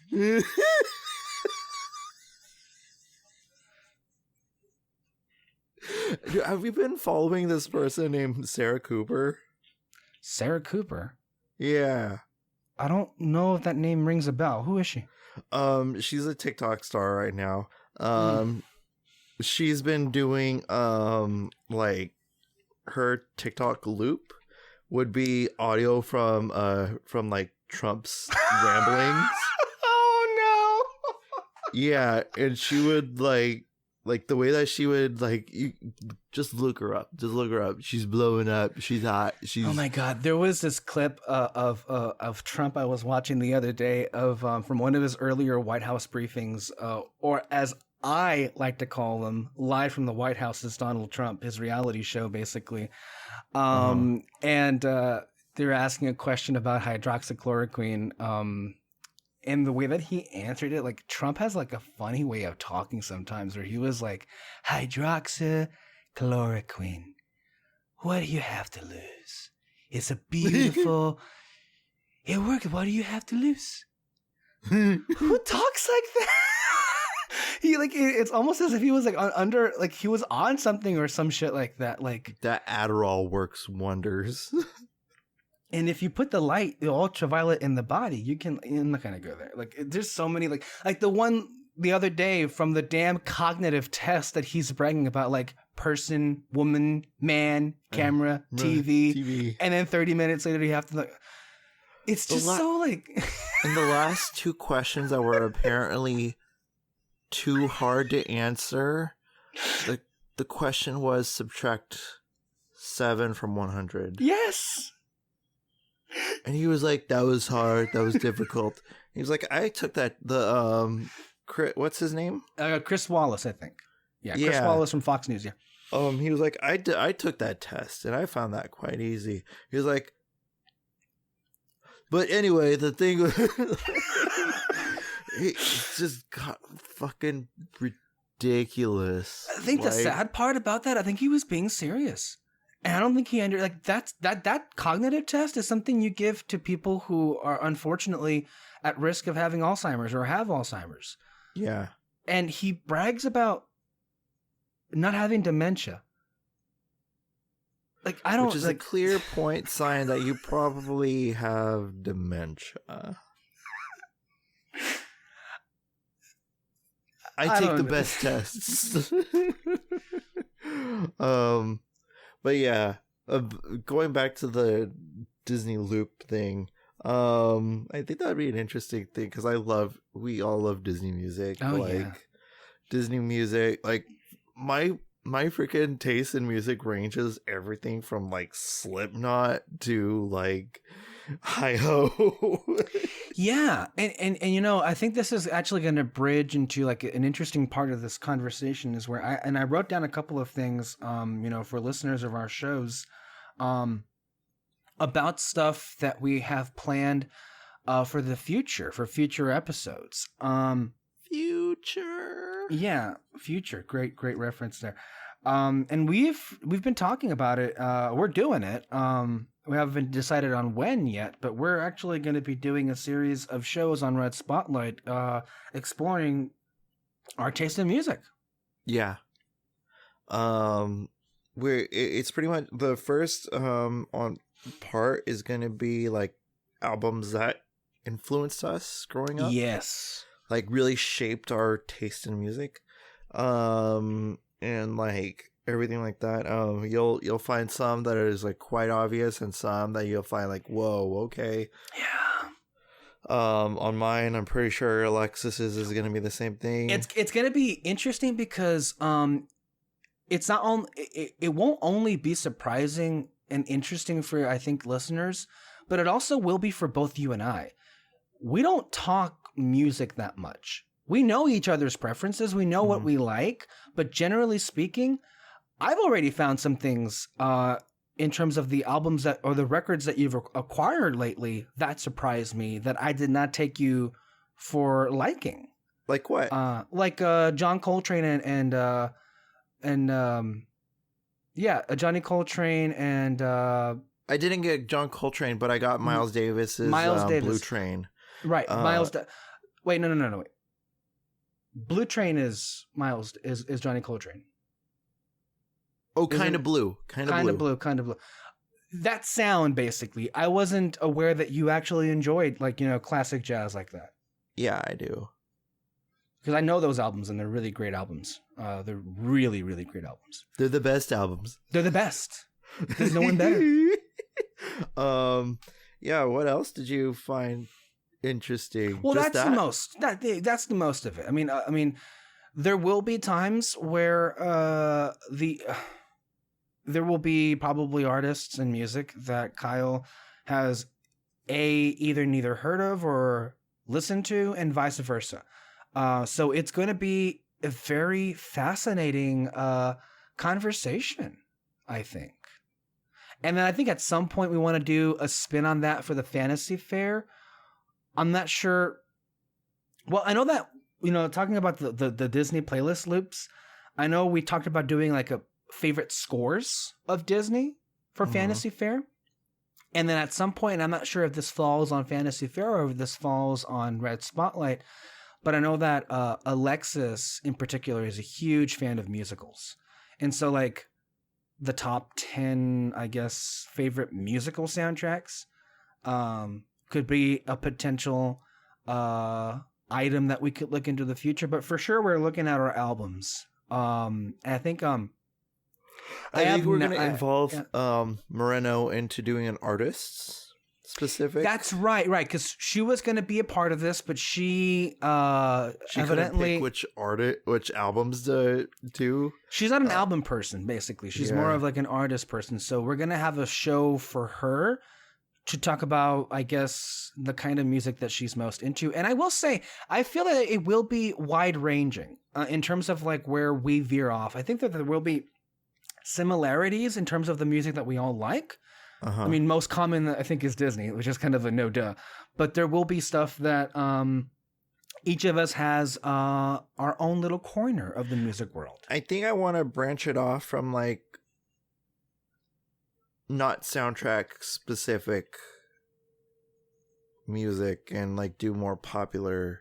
Of course, music. Which is the focus of this. Like for the albums that we're going to be doing, those shows, they're not going to be soundtracks. They're going to be in the world of music, like actual artists, musicians who are not making those for like a property, like a movie or something. Like they're making that it for have gotten themselves. like radio play or streamability, just stuff like that. Yeah, and you know what? I have to say, I'm so looking forward to not just that, but all of it. Like I'm really, and I've been wanting to say this for a while. I'm really just happy with how we've been able to incorporate a whole bunch of different elements now with the main Red Spotlight podcast, and like you guys are contributing such amazing ideas. Like the Morenos really spearheaded the whole Avatar project that we just completed with The Last Airbender. That came from them. And the next thing I think I think I announced it in the last episode that we are gonna follow that up with the Legend of Korra. Peter was responsible for the series about the movies that left an impression on us as children, and now here you are with the album stuff. So look, I don't think there's ever been a time where like, man, I am just so lucky that you guys are around. Like you are really like coming up with some great material here for future shows. Like I'm really, really happy about that. I know that and now you and David are doing the review show from yeah. I mean, we're big S.H.I.E.L.D. fans of, I mean, it's basically what you did with Who Knows. I mean, just do that but with Agents of S.H.I.E.L.D. I mean, we're big fans of the series, and I have to tell you, David especially has like really, really come into his own on the show. Like as far as like where we started when he became part of the show, I want to say back in 2018 or 2017. It was hard to get a word out of him. Well, he's very he's naturally not the conversational type. He's a great listener, but he's not known for that's what he started off as. He started off as lucky caller number 36, and he called into the show, and he we took the picture, we took him out to lunch and did all that stuff. So and he's been a staple on the show ever since. No, but I know he's listening to this, and I don't know if I've ever expressed it to him, but I'm ever so grateful that he's a part of this, and I'm happy that the show in and of itself, and he's acknowledged this on the air, that it's been able to help him and formulate his conversation ideas and how to carry that on. Like I've noticed, like the more and more shows that he and I do, the more I think eloquent he actually becomes. The thing about him is that, he is the brother of Alexis Moreno, and that's how were introduced to him. But I don't think it was until we began doing these shows where I kind of like started to get to know him and what he likes a little bit. Yeah. And you know what? I genuinely find him so interesting and engaging to have a conversation with. I really do. I think in a lot of ways we approach as far as like our taste in movies and music, there's a lot of things that we have a similar approach to and have similar likes to. There are, of course, things that separate us and distinguish us from each other. But I think it was the audio commentary earlier this year for the Into the Spider-Verse that I think we really had a little bit of a breakthrough with him in terms of like he really took the wheel in that discussion and like had so many. I'm doing this shit. Yeah. Well, he had so many wonderful points about the film that made like listening to him talk about how emotionally resonant that movie was to him made me love the movie even more. Like I especially love that conversation. I do recommend you all listen to that commentary for Into the Spider-Verse because he just had so many wonderful points to bring up. And yeah, and if he was like really took charge of the Avatar stuff. So look, and of course we're doing the Shield podcast basically every week, and that's an example of like the different things that we're doing, right? Like with Shield, Avatar. I guess this is my moment where I get to thank you for that because you have always had such amazing ideas and you always have known like where this show needs to go. Like you really prepared us last year. I was thinking to this like the other day that we're primarily like a movie podcast, but what are we with like a year of no movies to actually review? Like that's kind of a situation that a lot of channels are going through, but I think you prepared us for being able to like take that in stride almost, because you had made a comment, I think around this time last year, about the show being too news heavy and too like stale in that regard. And so you had suggested to kind of like shake things up. And in response to that, and I thank you for that comment, we started the Scorsese Files, which we had a whole month-long theme of exploring the filmography of one of the best living directors of all time, Martin Scorsese. And that, I think, were some of the most rewarding conversations we've ever had.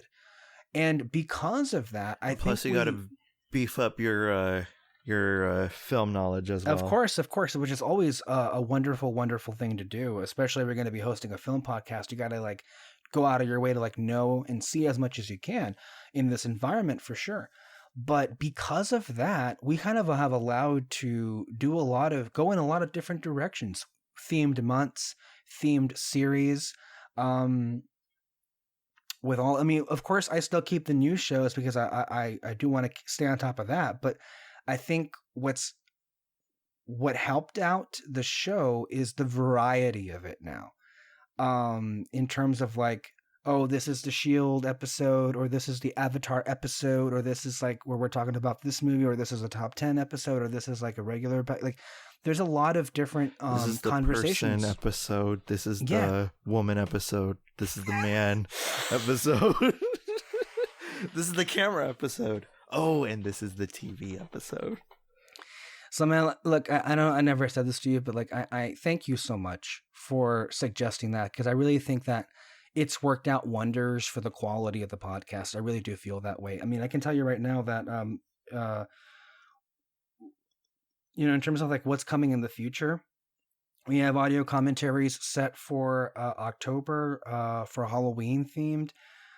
In November, I think we're going to try and make November like a themed month now. So like last year we had the Scorsese Files. This year we're going to do Guillermo del Toro. So that's going to be really, really exciting. And then Peter had this wonderful idea. We had talked about this the other day, and we're not going to get into the rules of it because it can be a little tricky, but basically the gist of this idea is, and this will be one for like when all of the panel comes together to do this, but it's basically going to be like a theme park inspired, a theme park driven series of shows where we basically come up with attractions on intellectual properties that haven't been used as theme park attractions. And it's is this for a Fantasy Fair? No, it's for Red Spotlight, because it's going to be for any movie. So like Universal Studios, for example. Now, I mean, we had planned it for Red Spotlight. We can definitely do it for Fantasy Fair. We can talk about that, you and I, when we get there. But the theme park idea was going to be that you, let's say, for example, think of a movie that hasn't had one yet, like The Goonies, for example. Oh boy, oh boy, a Sound of Music roller coaster. I think is gonna kick ass. The hills are alive with the sound of music. That sounds atrocious, Kyle. That just sounds absolutely hideous. That, and you're literally gonna be on hills. Yeah, I mean, so it's gonna be tracked hills, but we'll work out the kinks and the details. But that's also stuff that we have coming up to get some really inspired choices for what we could do with theme park attractions. But I mean, that doesn't mean that we don't have things coming up with Fantasy Fair as well. For the next few weeks that you're going to be gone, Alexis and I are going to be doing a series of audio commentaries with Tangled and with Zootopia. And then at some point when you do return, we're going to come together and do The Princess and the Frog. We're going to have a review for Howard, which is going to be coming on Disney+. That's going to be a big week. The documentary based on Howard Ashman. But yeah. Just do like a review / like look back at what he did and favorite things that he's done. We're going to have a show where Peter is going to come in and unveil his Disney tiered list of all 57, 58 Disney animated features. That's going to be fun. We talked about like a score show. So like, yeah, yeah. There's content aplenty. Yeah, like I think that's one of the positives. I feel like, you know, this pandemic has forced us to go really unconventional with what we have going on, and of course, To the Table will be coming back. We just finished off doing Tron Month, and that was a success based on our conversations. And we have other stuff that are planned coming up. We have an idea. I think this will be in 2021 because of the sheer like number of films, but we want to include David in this because Peter wants to explore the Studio Ghibli films.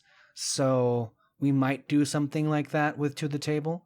So yeah, okay. And of course anybody can be a part of that. But yeah, and I assume Bond and Beyond will come back at some point, as whenever we get a date for when the next Bond movie comes out. Whenever that, yeah. Oh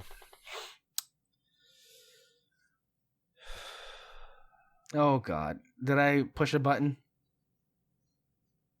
More like pull the trigger. Damn, I remember how pissed you were. Dude, I've been looking forward to that movie since 2015. Well.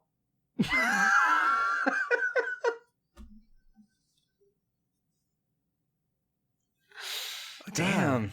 Like, I full disclosure, I don't know if you know this about me, but I'm a huge James Bond fan, everyone. Get out of here. I know, right? I mean, but yeah, I love James Bond and everything like that. I've been a fan since I was a little boy. And I grew up, and I would like my love for James Bond started in the Daniel Craig era. And just the fact that I get to see the grand finale of his era like come to a close, that was really important to me. And yeah. And the fact that it's just getting pushed and pushed and pushed and pushed and pushed, it's just really mind you, this is a movie that already had so many delays and just the production and the pre-production, and it had to switch in directors and scripts, and damn, like every delay imaginable. There was also an accident, I feel, on set that happened. Like everything you can think of that went wrong with like that would delay this movie, it did. Yeah, it's and the movie's whole Murphy's done. Law of it all. Yeah, the movie's done. That's the thing. The movie's been done for a long time, and we would have already seen it months ago at this point. But now we're not going to see it until what, summer 2021, if we're lucky? Yeah, and also like in February, like I could taste it. Like Billie Eilish's song already was released. The soundtrack was already scheduled to be released at the end of March. There's like already like trailers galore. There was like a big spot for the Super Bowl this year. There's just like so many different things that was already set in motion. GQ did a whole number with Daniel Craig. The marketing, Kyle. The fucking marketing was already well underway. The trailers were done. They were already popcorn had buckets at Cinemark and everything like that. It was so close, man. It was literally right in front of you. Yeah, like I only had to wait 2 more weeks.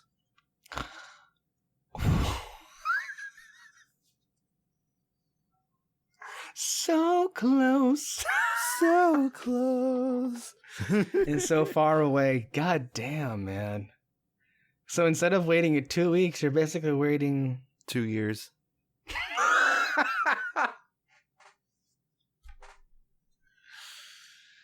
Wow.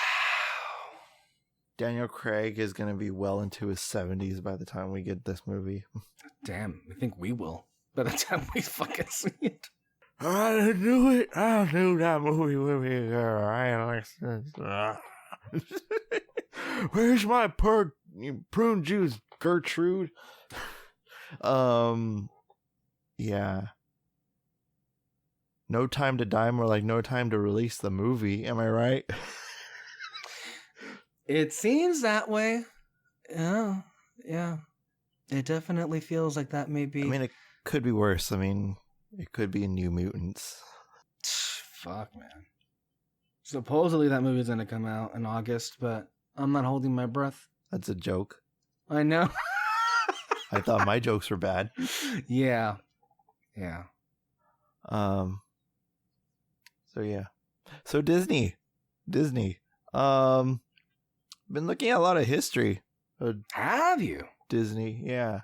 I'm kind of tempted to dive back into Disney War again because it's such a good little thing and it's my favorite era of Disney. So I'm kind of tempted to know. Oh, that's another thing we could add to the whole thing because we didn't finish Eisner Month.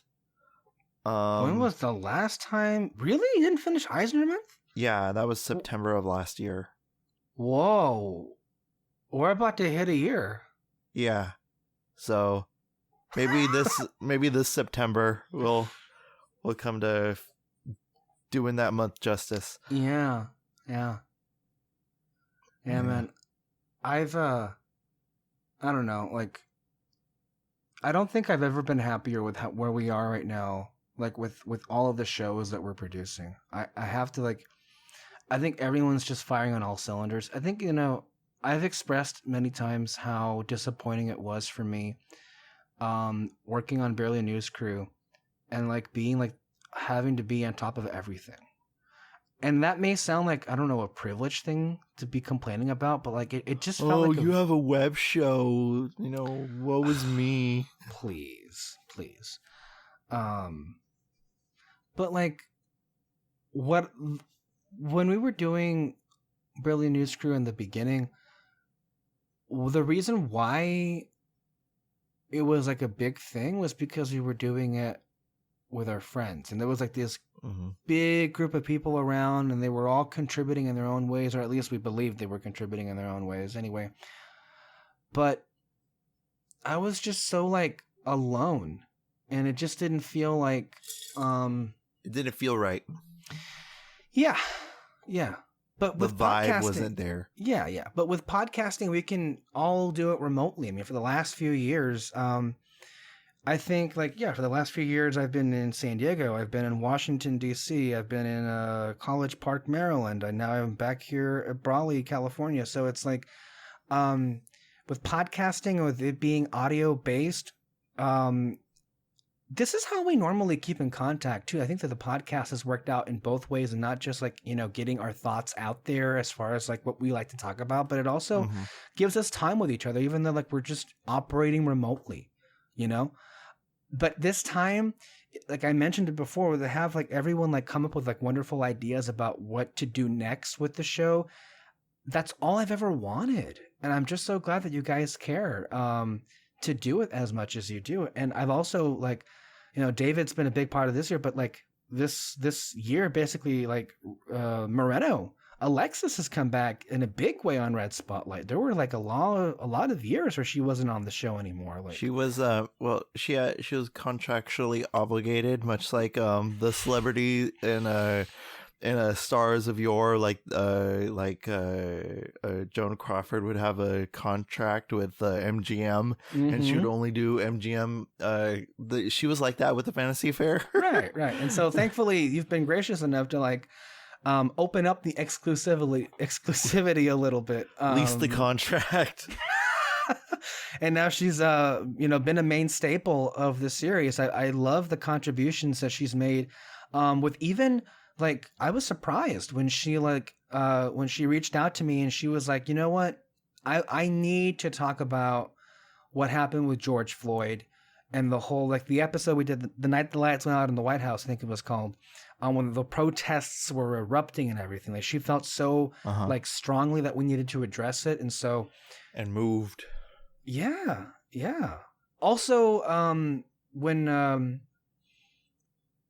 we did an Ava DuVernay episode, when we talked about the documentary 13th that she made, and then also the miniseries on Netflix, When They See Us. So the fact that everyone's like contributing in their own small way, I could not be happier. And I think that's also like, it's culminating with, I don't think our show's ever sounded better. I feel like the audio has really peaked as far as like all the years that we've been doing it. I think it helped a little bit that we all got better microphones. That may have... Yeah, just a little bit. Just a little bit, yeah. It might have, played a part in that. Man, I was listening to a lot of the shows that I would do in my apartment in DC, and I never had a good place to do it. Like, the room would be like horrible for acoustics, and you just hear the damn like bassiness that's just naturally in my voice, but mixed in with the room. So I'm just glad to be back here and recording, back in my own home, back in my own room, where I've always kind of been doing this show. But yeah, the quality of this series has never, I think, sounded better. And as far as from a creative standpoint, I think that we're really like firing on all gears. And that's another positive that we have for the pandemic. Ditto. Yeah, you have to look in the positives, where you can. Yeah. And I know you would have loved to have been part of more of those shows. It's just that your availability has been affected. Yeah, it's been greatly diminished due to working. I mean, it's nice. I'm getting paid, but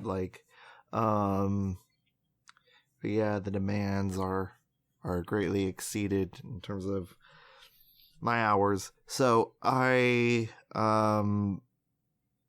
wasn't able to like do as many shows as I would like to this year. Yeah, in case people like were wondering what happened to Kyle, why is he only like on every like 3 or 4 episodes?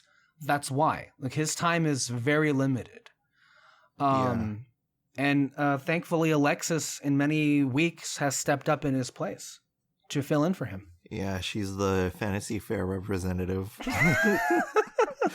But yeah, the Fantasy Fair, I'm still hosting like the majority of the shows and everything like that. I've subjugated because I, truth be told, I am very impatient when it comes to the audio commentary episodes. So I pretty much delegated the audio commentaries to the Alexises. So they're doing that. But in terms of like the main episodes, I'm still hosting. I'm still doing all that stuff. And I will continue to be part of all of that on the Fantasy Fair. I'll have more ideas for you, and we'll have things you want to talk about. I will too. So that will happen on the Fantasy Fair. Like I said, Eisner Month, Halloween. There's plenty of Halloween content to talk about on the Fantasy Fair. There's plenty of like horror-esque decons. I mean, you could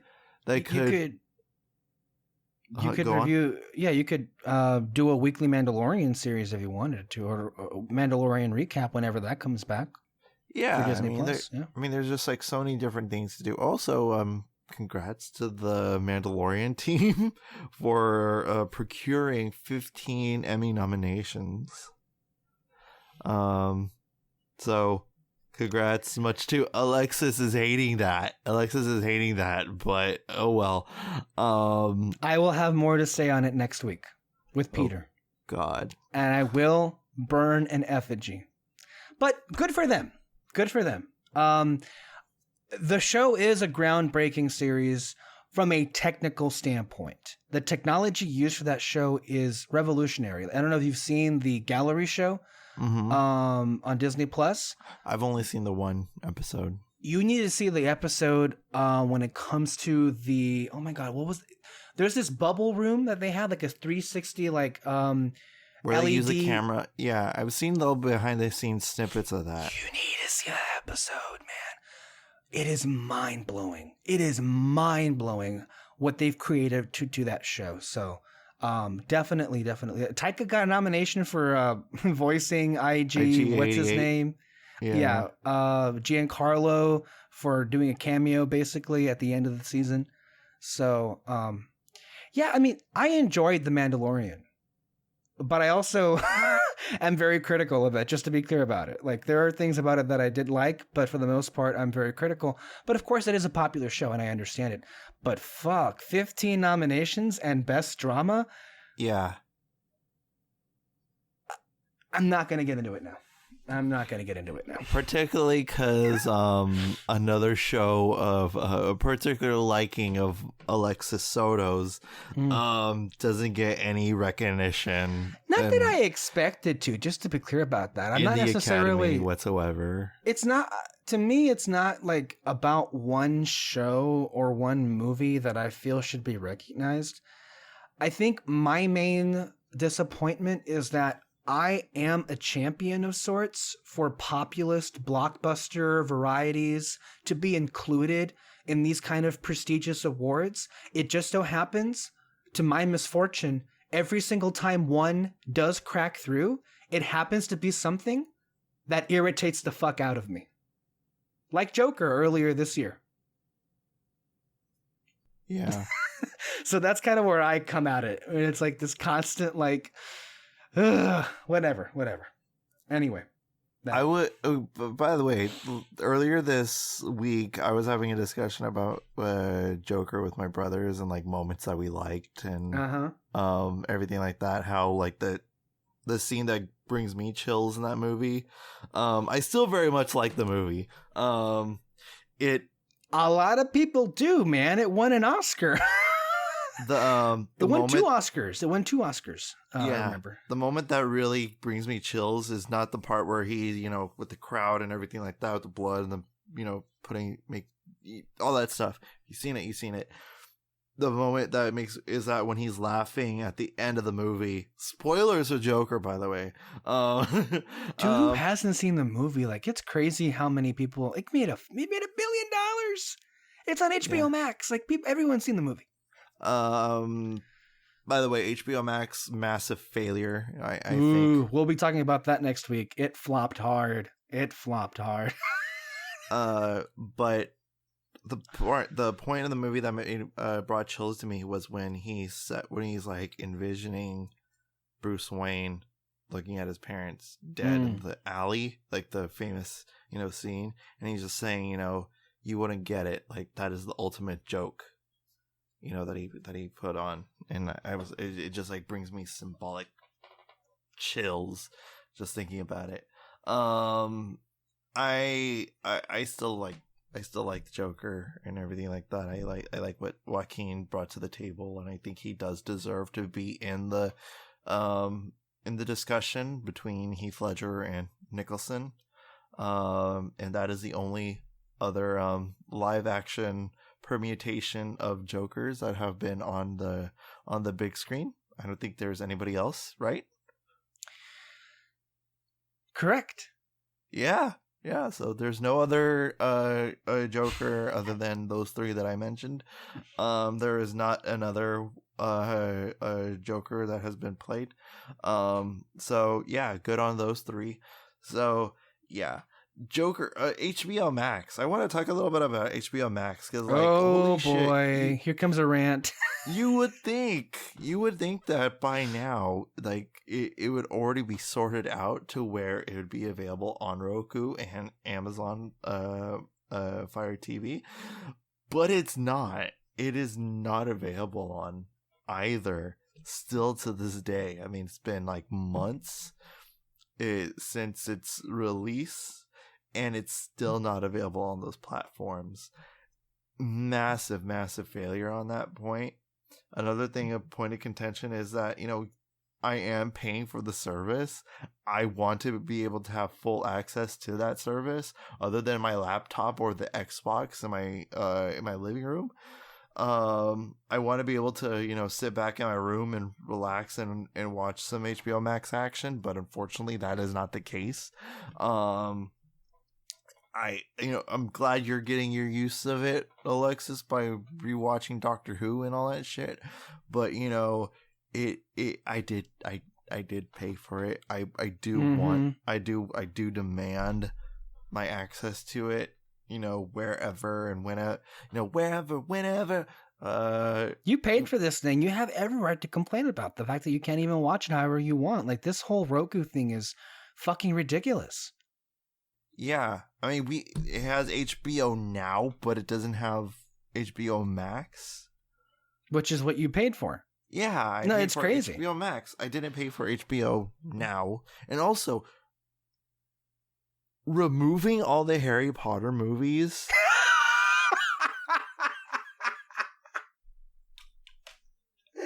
Removing the majority of your DC movies. Right? That too.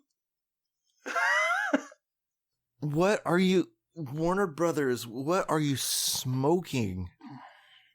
What giant crack pipe are you smoking out of? Like, I know, like, that's like your headlining stuff and they're all gone. To be fair, though, you do have access to all of them through our Vudu. So if you want to watch them, they're there. All the Harry Potter movies. I do, but through our Vudu, for those who don't, have access to the movies, if they don't have the DVD or physical, copy, which a lot of people don't these days, that was their venue. That was their venue to, watch the Harry Potter movies, and it's not there anymore. Yeah. Yeah. That being said, though, there is some stuff. I'm interested, though. Like, is there a reason you haven't checked out any of the other stuff, like Harley Quinn or Doom Patrol or Watchmen? Because a lot of those shows are getting a lot of recognition. First of all, I have this. I'm with Peter on this boat. I hate incomplete series. Okay. And I just hate the uncertainty of, like, oh, when's the next season and all that stuff. Like, damn it. Like, if there's a next season, like Sabrina that just happened with Netflix, right?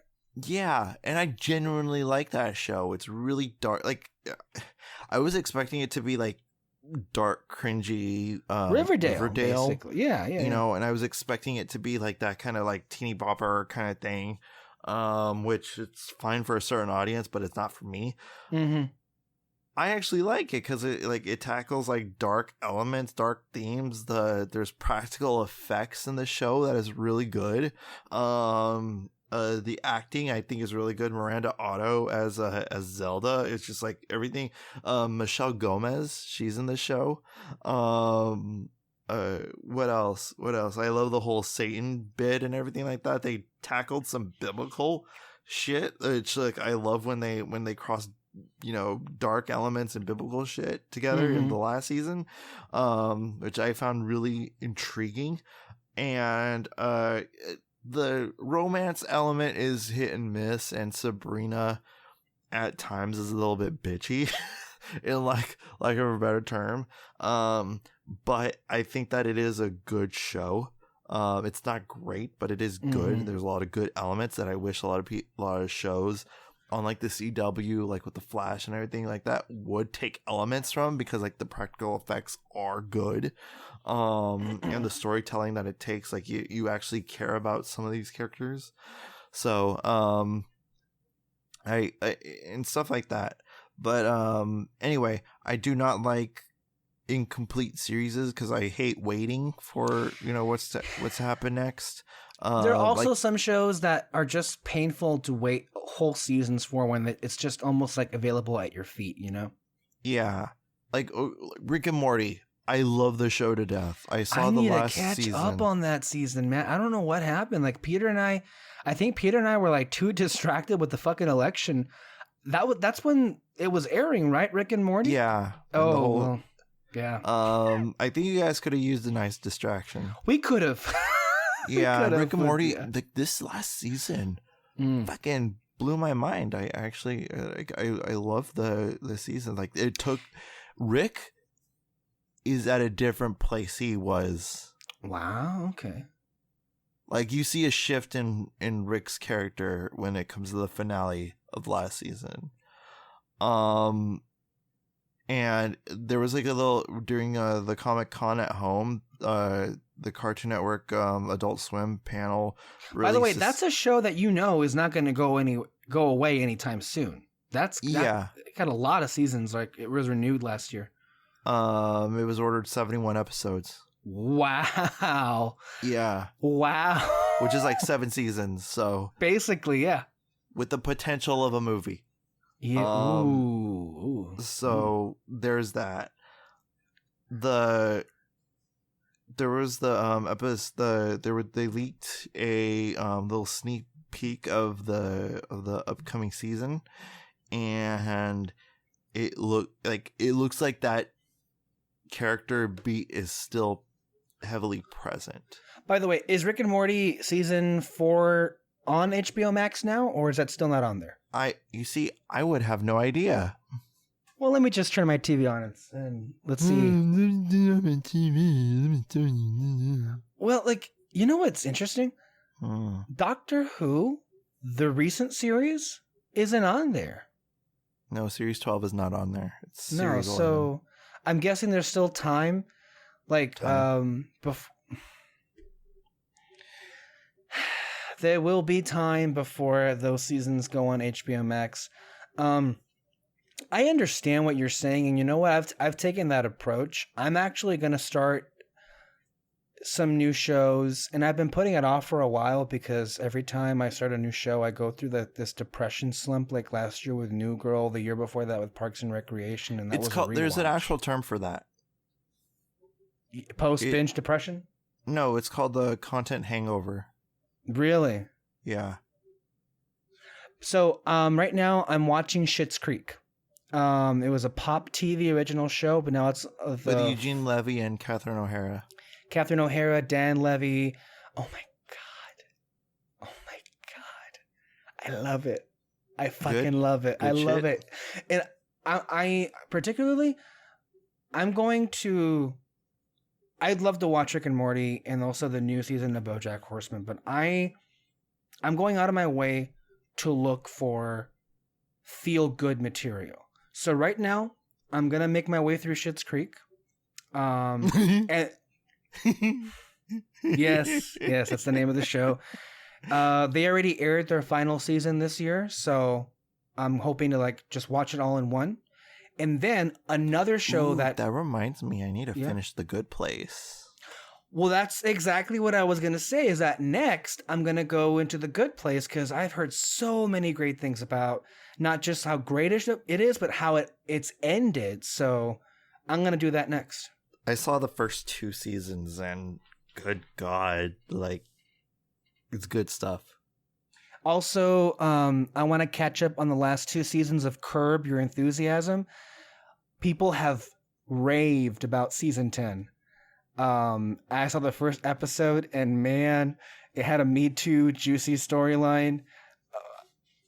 I need to go and watch that episode. But Curb's always good. It got nominated for Best Comedy Series along with The Good Place and Schitt's Creek. So I want to go in that direction. Just feel good TV before I go into this dark and head. By the way, if you have any time and if you have access to Hulu, which we know the Morenos, they have we have connections with them through Hulu. Palm Springs with Andy Samberg is the movie of the year. I saw that. When did you see it? I saw it last week. When I come back, I want to do a review with you. Okay, because I did a review with David, and then I'm doing a review with Peter next week on that movie. I needed that movie. I needed that movie. Yeah, I get it. Spoilers, I get it. For the review, I get it. Palm Springs, good shit. Go watch it. Just watch it. It's so good for this moment. It feels like it was made for this moment. Is how good it is. With the nature of the movie, especially because like the repetitive nature of like the plot going on and everything like that. You feel that. Yeah, so you're gonna go up your way, Schitt's Creek, and then you're gonna go into the Good Place and everything like that. I just feel it's time for me to go back into it because, yeah, my favorite show is about to end in the next few weeks, and so you're gonna go into a big slump, and you need something to quickly bounce into. So I'm getting my way. I'm getting prepared for that. I get it. You know. Because yeah, that's how I felt when House ended. Really? Yeah, like I was down in the dumps for like a month. It was bad. So yeah, you're in the Rick and Morty section. It's just the first 3 seasons, right? Yeah, no season 4 so far. No. Okay. But I mean, it's great TV. BoJack Horseman is another one that ended on Netflix. That one I've been recommending it to you for years, with a warning, of course, that it is talking about like mental issues and everything like that. I've called it the most sophisticated and powerful commentary on depression ever. And the show starts out like thinking that you're going to be watching like a Bob's Burgers or a Family Guy kind. No, this is not that kind of show. The first season, maybe, in the first few episodes, but it catches you off guard what that show does. With Mr. Peanut Butter and all that stuff.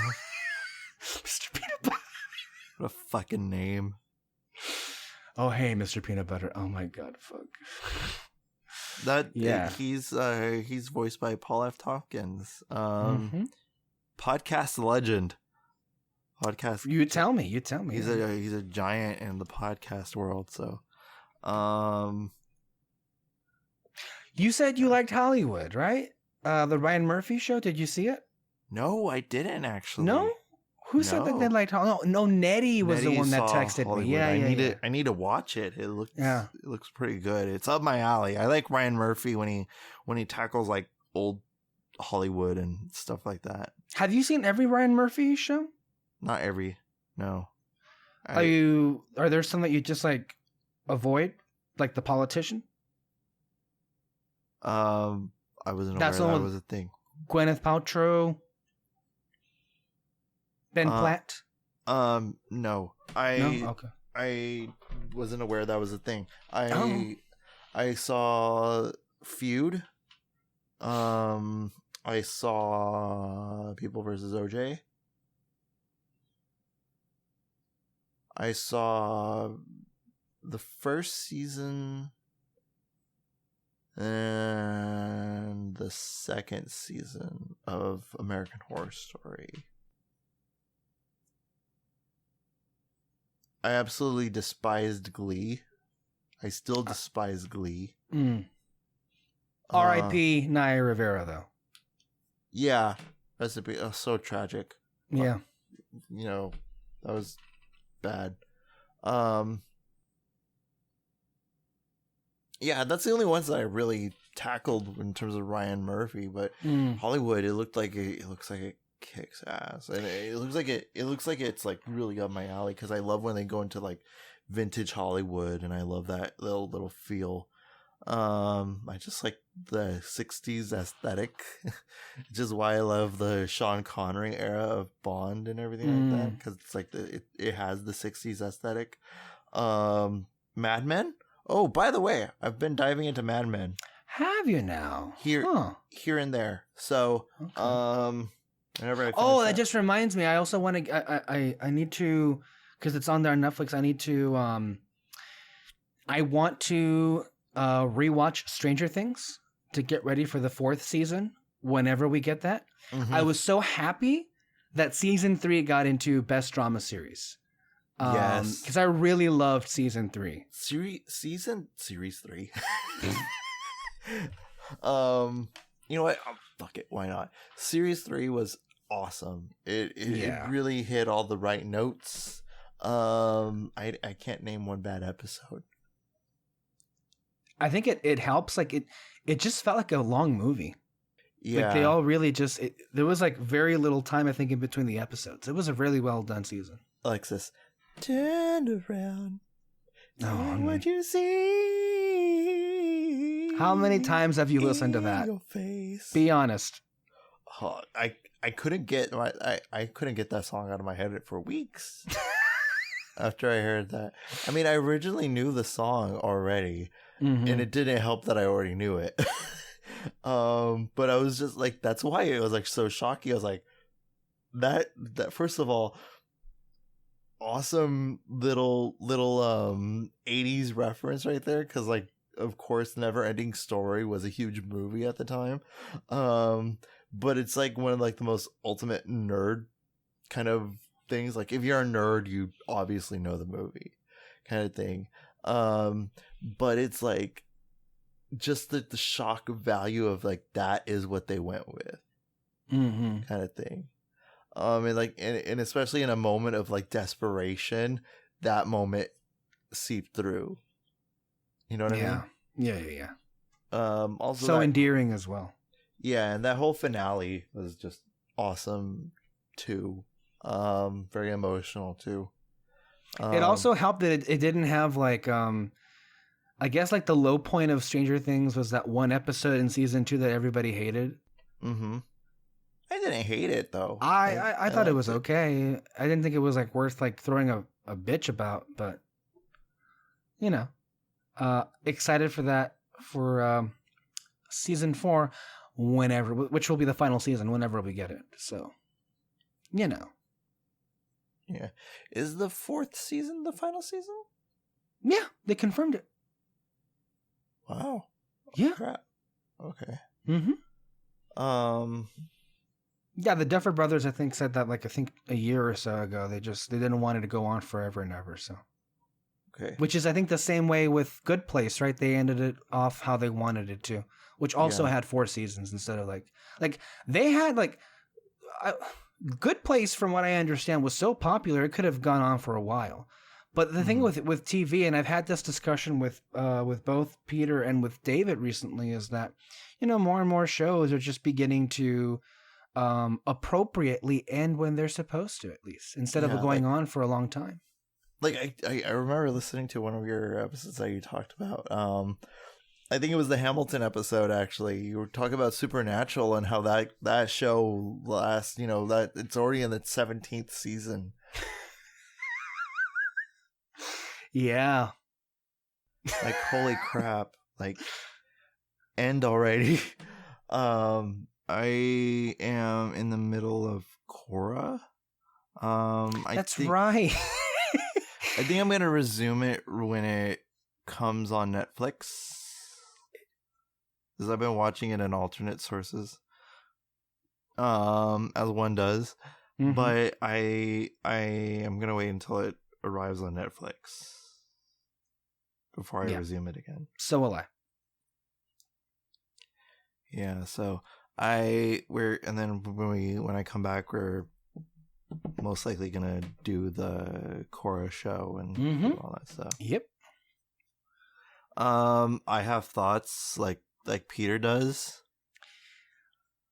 I don't know what to expect now. I'm kind of taken aback. I haven't seen it. I will see it when it's on Netflix, but your reactions have kind of caught me off guard. I guess I just assumed that it would be a pretty universally like great thing, and I'm already sensing a lot of tension from you guys about some stuff that isn't as positive. I have some good things to say, but definitely some bad things to say about it as well. Wow. So brace yourself for that. Or Moreno's, because they are gonna be more. I would think. I don't know. I feel like we're heading for a brawl here, and that's not what I was expecting. It's time. Da da da da da da duel. It's a lot of stuff is not up my bag, not my cup of tea. A lot of story choices, a lot of characters I find pointless. So yeah. We're in for a treat. It's gonna be like the Beauty and the Beast episode times 10. No, that's gonna be worse. Yeah. Because it's gonna be like not one episode, it's gonna be multiple. A list of episodes. Oh, wow. Wow, man. Well, look, I hope you have a good time. I hope you enjoy your time off. I know you've been looking forward to it, and I think it's well deserved. You've had a hard year, hard working year, that's for sure. And we'll be here when you come back. We'll always be here. What's that from? I don't know. Just some existential terror. But yeah, that's kind of where we are right now. It's just a weird year, you know, like what you just said earlier. It's like, oh yeah, swimming pool, summer. Remember when that was a thing? And summer's gonna be over next month. Not here, where we live. Oh no, not here, of course. But like in general, it's gonna last well into its October. Yeah. And who knows? Who knows when we'll ever be back in a movie theater? Yeah.